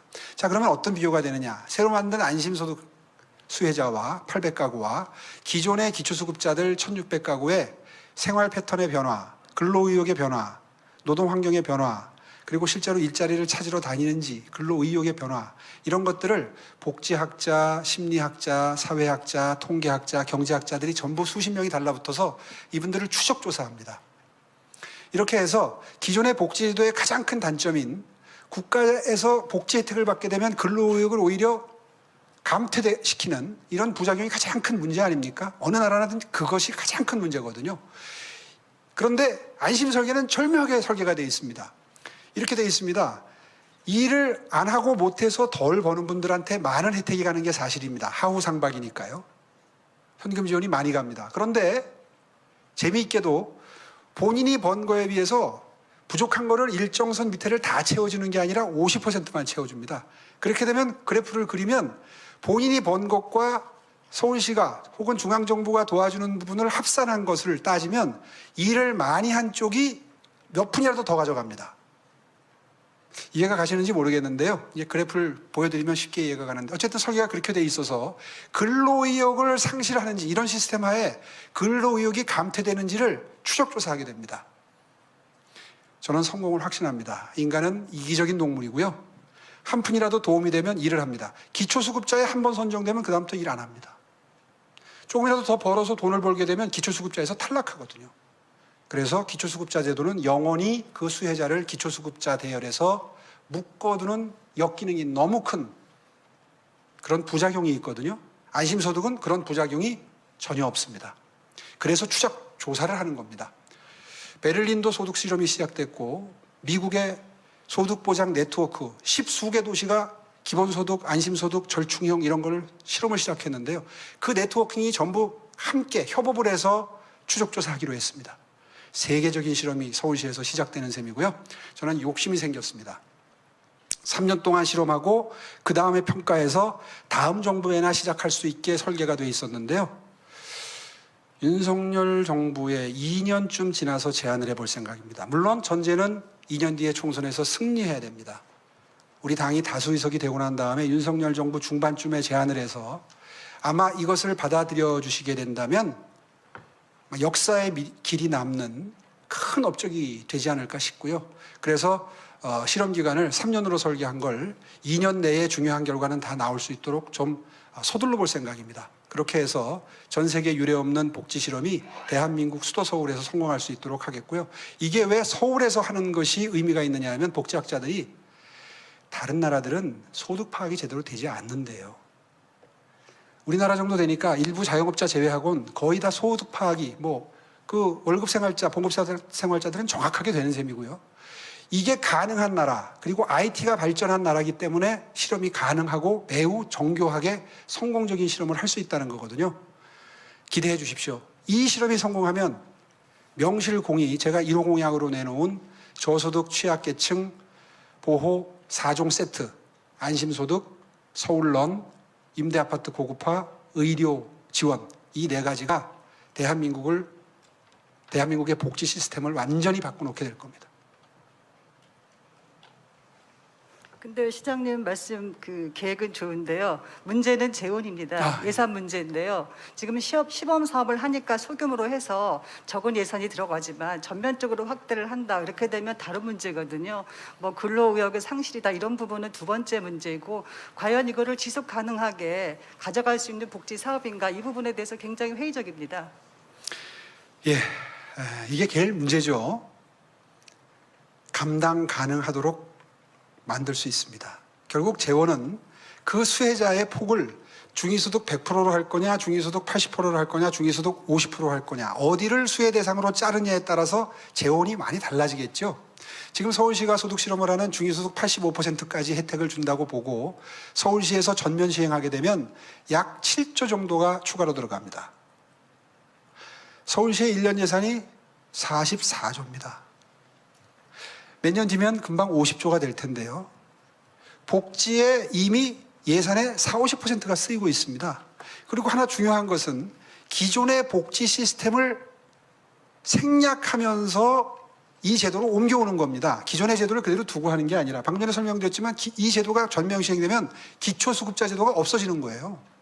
차상위 계층한테 가는 복지 혜택이 없어지는 겁니다. 가능하겠죠? 그렇게 해서 충분히 복지 예산 자연 증가분 이내로 설계를 하는데 중위소득 50%에서 60% 정도 밑에만 이런 하우상박 도움을 주면 충분히 감당이 가능하고요. 지금 현재로도. 중위소득 한 85%, 100%까지 욕심을 부리면 버겁습니다. 우리 예산 증가 그 추세와 비추어 봤을 때. 그런데 그 설정을 중위소득 50으로 할 거냐 80으로 할 거냐는 우리의 선택의 문제입니다. 저는 중위소득 50% 정도만 설정해도 기초수급자 차상위제도 커버하고도 남습니다. 그리고 중요한 것은 지금 기초수급자는요, 그 소득계층 밑에 있는 가구에 절반밖에 보호를 못합니다. 복지 사각지대에 있는 가구들이 많아요. 이번에 창신동 모자 돌아가신 거 거기가 다 쓰러져가는 1억 7천만 원짜리 주택 하나 있기 때문에 기초수급자 대회에서 탈락하면서 그분들이 그런 비참한 죽음을 맞이하신 거거든요. 그런데 만약에 안심소득 같은 이런 제도가 시행이 되면 복지 사각지도가 완전히 사라집니다. 엄청난 실험이 시작되고 있는 겁니다. 네, 그 코로나 이후의 문제를 다시 한번 짚어보고 싶은 게 있는데요. 교육 문제입니다.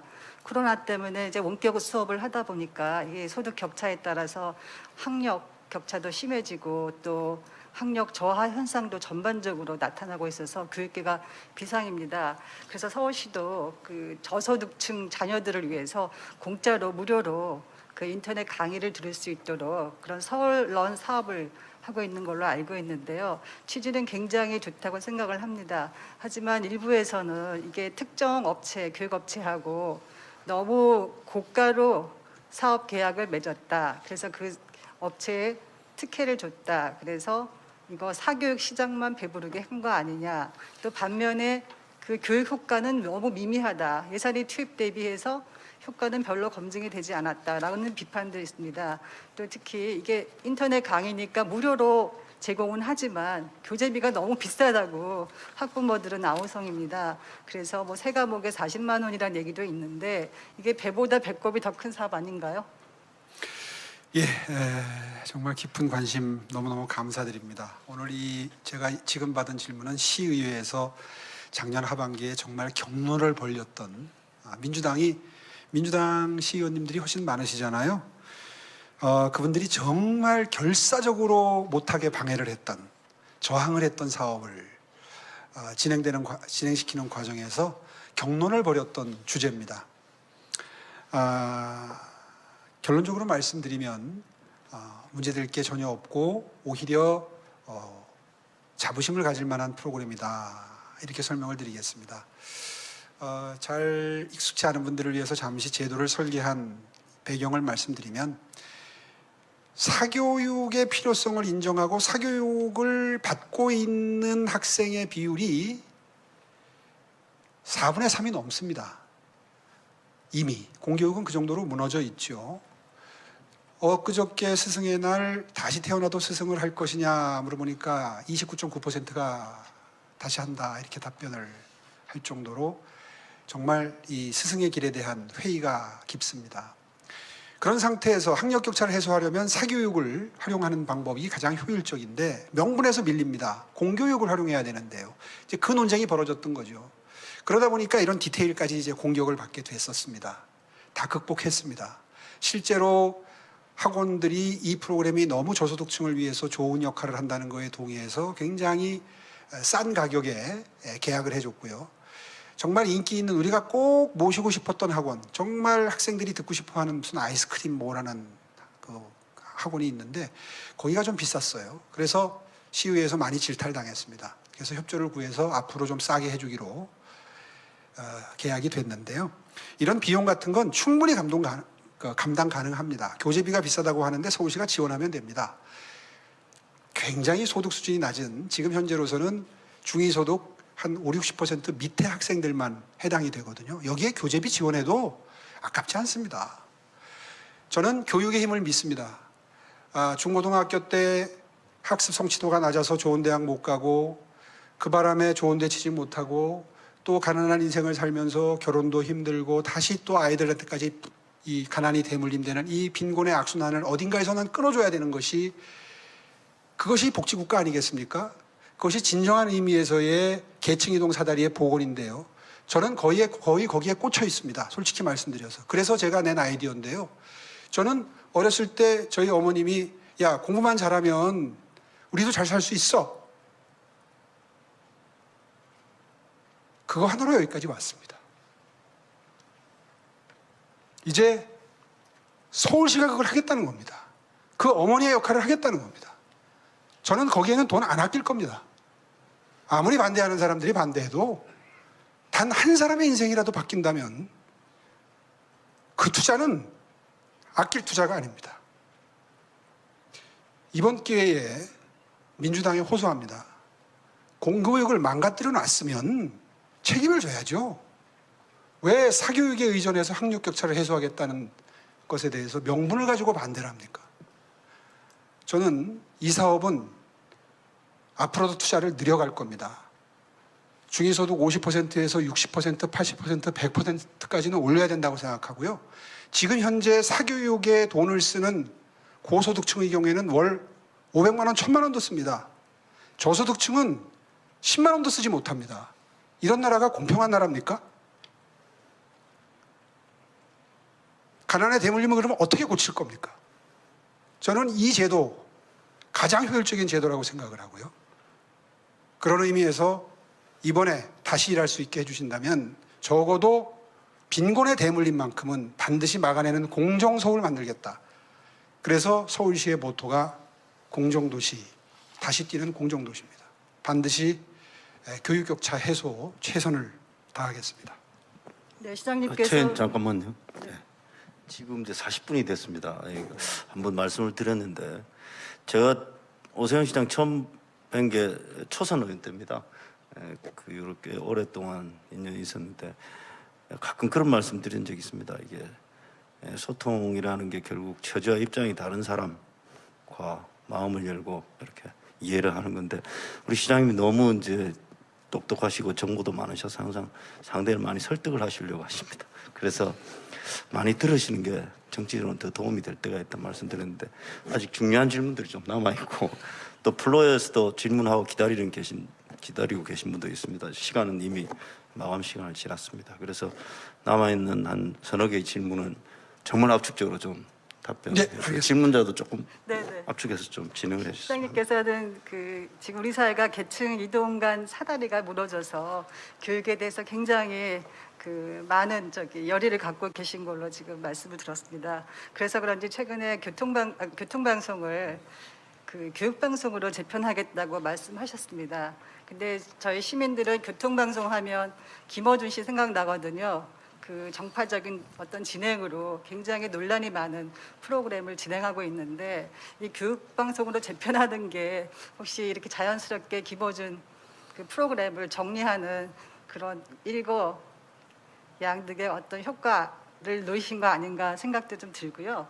또 지금 이 교통방송을 교육방송으로 하는 부분에 대해서 교육에 대한 열의를 갖고 계신 건 좋지만 이미 EBS가 그 역할을 하고 있습니다. 충분히 하고 있다고 생각되는데 굳이 서울시에서 그 역할을 다시 하는 거는 이거 너무 중복된 거다. 그런 부분에 대해서 어떻게 생각하시는지요? 많은 미래학자들이 앞으로는 평생 교육의 시대가 될 것이다. 이렇게 예측을 합니다.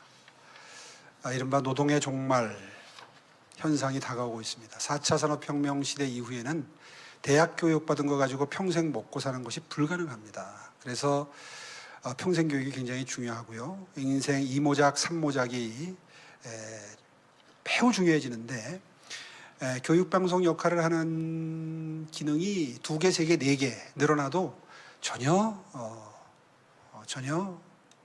과잉 공급은 저는 아니라고 생각합니다. 첫째는 그런 생각 때문에 교육방송을 아이디어를 냈는데 시의회 구성 분포가 바뀌게 되면 그 기능에 대해서는 충분히 토론하겠습니다. 그게 교육방송이 될지 뭐가 될지는 충분히 토론을 해서 결정하겠고요. 다만 교통방송의 기능이 다한 것은 분명한 사실이지 않습니까? 요즘에 교통방송 정보 들으면서 운전하는 사람 찾아보기 힘듭니다. 그런 현실을 감안해서 이야기를 한 건데 김어준 씨가 진행하는 방송이 정치 편향 논란에 휩싸여서 자주 선정성이 논란이 되는 바람에 오히려 제 의도가 의심받고 있습니다. 저는 그 부분이 오히려 억울합니다. 어저께도 보니까 TBS 노조에서 마치 방송 탄압이다. 이유가 교양 프로그램 제가 없앤다고 얘기한 적 없는데 교양 프로그램 없애는 거를 전제로 해서 비판을 했어요.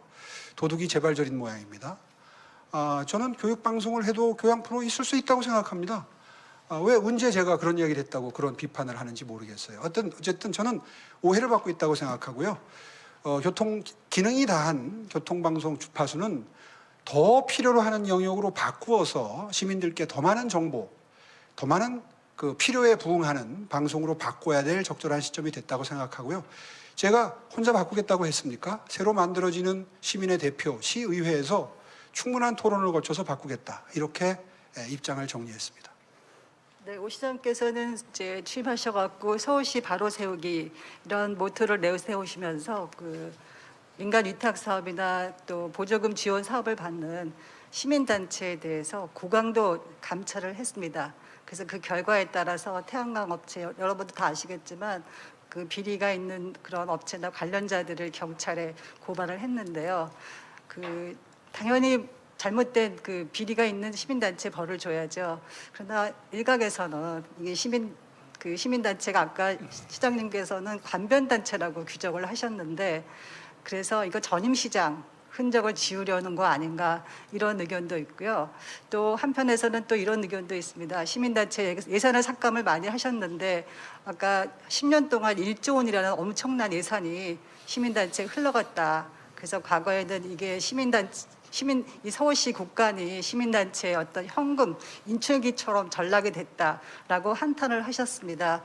그래서 아무래도 이 부분이 그 시장님이 어떤 정치적 의도 이런 거 좀 갖고 있지 않으실까 생각이 되는데, 그렇지만 근본적으로는 그 시민단체의 어떤 긍정성도 부정할 수 없거든요. 또 풀뿌리 민주주의의 어떤 그 기반이 되는 거고, 시정을 시장과 시청 공무원만 다 같이 할 수 있는 건 아닙니다. 시민들의 참여가 필요하다는 측면에서 어떤 이건 시민 참여의 또 후퇴다 이런 지적도 있는데 어떻게 생각하십니까? 예, 패러다임 전쟁, 용어 혼란 전술에 넘어가면 안 됩니다. 시민단체를 자처하고 있지만 본질은 관변단체라고 보는 것이 맞습니다. 제가 시민단체와 관변단체를 구분하는 기준은 이렇습니다. 동의할 수 있는지 한번 들어보십시오. 서울시의 보조금이나 위탁수수료가 없이는 한 달도 지탱할 수 없는 단체는 그건 시민단체가 아닙니다. 관변단체입니다. 저도 시민단체 출신입니다. 환경운동연합에서 중앙집행위원, 법률상담실장 정말 열심히 했습니다. 당시의 활동가들은 그 나이 또래 다른 직장인들이 받는 돈의 4분의 1, 5분의 1만 받고도 사명감으로 정말 열심히 했습니다. 그런데 지금 시민단체를 자처하면서 민관협치를 오세훈이 파괴한다라고 주장하시는 분들은요, 죄송하지만 그게 직업입니다. 그리고 그분들 자체가 시민단체 아닙니다. 시민단체 출신인 건 맞습니다. 그런데 시민단체라고 하시기에 적절한지 본인들이 돌아보시면 됩니다. 그리고 또 관변단체면 어떻습니까? 그분들이 가져다가 쓴 예산이 정말 잘 쓰여서 시민들이 그 정책 잘했다, 나한테 도움이 많이 됐다, 이런 평가가 충만하다면 1조 아니라 10조라도 쓸 수 있죠. 그런데 그분들이 무슨 일을 했는지 아는 시민들이 별로 없으세요, 불행히도. 왜냐하면 그 돈은 거의 대부분 그 단체의 인건비로 쓰였기 때문입니다. 그런 단체들이 하던 일들은 구청이나 서울시 산하단체들도 충분히 할 수 있는 일이었습니다.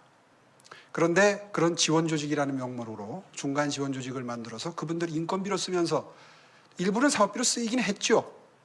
그러나 그 사업의 효용성은 가히 높지 않았다. 그렇다면 정리하는 게 옳습니다. 다 없애겠다는 게 아닙니다. 가성비 높았던 사업들은 남겨두고 냉정한 평가를 통해서 과도하게 예산이 낭비된 부분들은 바로잡아야 되는데, 불행히도 민주당 시의회의 반대로 작년에 그 작업을 절반도 채 하지 못했습니다. 계속돼야 됩니다. 3년 내에 마무리하겠습니다. 네. 관훈 토론 통상적인 진행 방식은 1라운드 질문을 하고 또 우리 초청자를 좀 상찬하고 장점을 부각시키는 질문을 제가 한두 가지 하고 그다음 2라운드 질문이 이어지는 게 보통입니다. 그런데 오늘 뭐 워낙 좋은 답변들 많이 해주시고 하다 보니까 시간이 너무 지체돼서 2라운드 질문 아쉽지만 생략해야 될 것 같습니다. 그러나 오늘 답변하는 과정에서 저희들이 또 궁금했던 부분도 많이 소화가 됐기 때문에 일단 패널의 질문은 이걸로 마무리를 하고 오늘 정말 플로에서도 좋은 질문을 많이 해주셨습니다. 그만큼 관심 있게 경청을 하셨기 때문이라고 보여집니다. 일부는 패널 질문에서 소화가 됐습니다. 그리고 일부는 다시 오 시장에게 마이크를 넘겼다가 점심을 못 먹을 것 같은 질문들이 있어서 제가 한 가지만 선정해서 죄송하지만 질문을 드려보도록 하겠습니다. 나머지 분들 다 좋은 질문들이지만 오늘 시간 관계상 그렇게 하도록 하겠습니다. 제가 본 질문에 비교적 간단하게 또 궁금한 질문은 이 질문입니다. 문재인 정부에서 유일한 야당 출신 국무회의 참석자로서 문재인 정부의 국무회의 평가를 해주십시오. 이런 질문이 나왔습니다. 사실 참 궁금한 대목이긴 합니다. 저희가 참석을 못해서 뭐 풍경도 좋고 느낌도 좋고 또 저희가 몰랐던 부분들이 있으면 좀 이 기회에 공개를 좀 해주시면 더 좋을 것 같습니다. 예. 제가 통계를 보니까 지난 1년 동안 국무회의에 8번 들어갔던데요. 그 들어갔던 때는 항상 제가 뭔가 의견을 제시하거나 건의하거나 혹은 반대를 하거나 뭔가 역할이 있을 때 참석을 했었습니다. 실제로 서울시장은 국무회의에 국무위원이 아니기 때문에 국무회의 멤버는 아니죠. 다만 배석자로 되어 있는데요. 그렇기 때문에 의견이 있을 때 참석하는 것을 원칙으로 했었는데 매번 느꼈던 것은 어떤 제안을 하건 건의를 하건 비판을 하건 간에 관련 부처 장관들이 굉장히 적극적으로 반박을 합니다. 그리고 결국 결론은 불채택입니다. 한 번도 예외가 없었습니다. 제가 여러 가지 특히 부동산 정책에 관해서 초기에는 부동산 정책에 대해서 여러 가지 건의를 했고요. 마지막 건의사항은 기억하시겠지만 최근에 검수완박 법안에 대해서 거부권을 행사해 주십사 하는 제안이었습니다. 물론 제가 발언을 시작하면 분위기가 싸해지지요. 그리고 벌써 눈빛이 공격적인 눈빛으로 변화가 되고 사안에 따라서는 뭐 법무장관, 이번 같은 경우에는 법무장관, 행안부 장관이 반박을 했고 옛날에 같으면 뭐 국토부 장관, 뭐 복지부 장관 이런 분들이 이제 나서서 반박을 했는데요.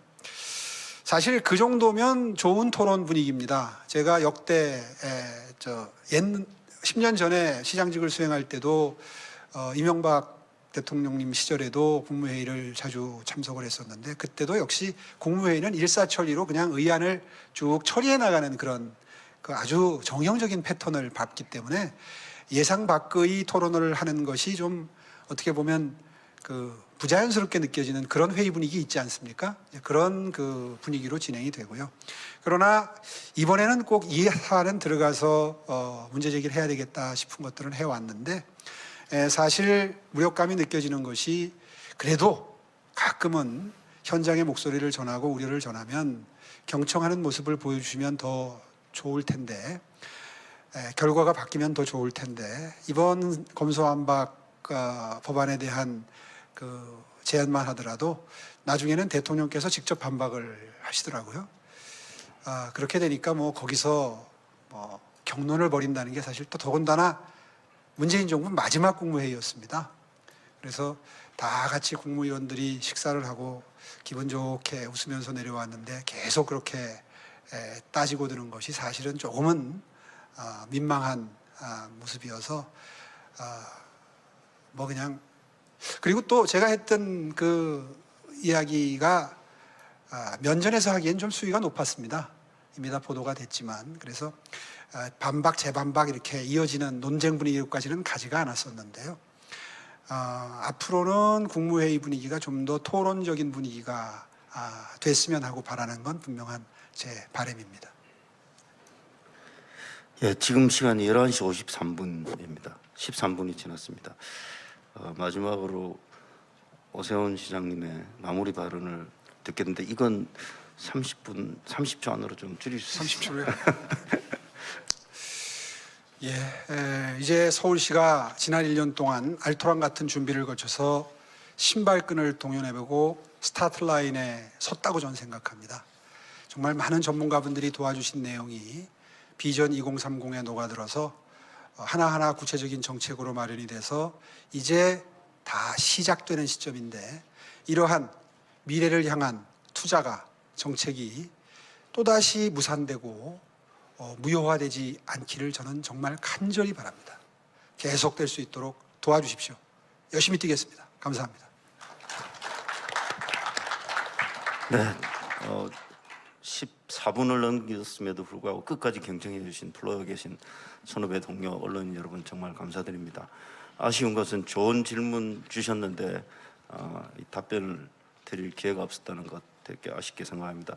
제가 오세훈 시장에게 부탁해서 이 질문들 전달해서 서면으로든 이렇게 다시 답변을 할 수 있도록 부탁을 드리도록 하겠습니다. 어쨌든 좋은 결과 있기를 기대하면서 오늘 오세훈 국민의힘 서울시장 후보 초청 관훈 토론을 마치도록 하겠습니다. 감사합니다.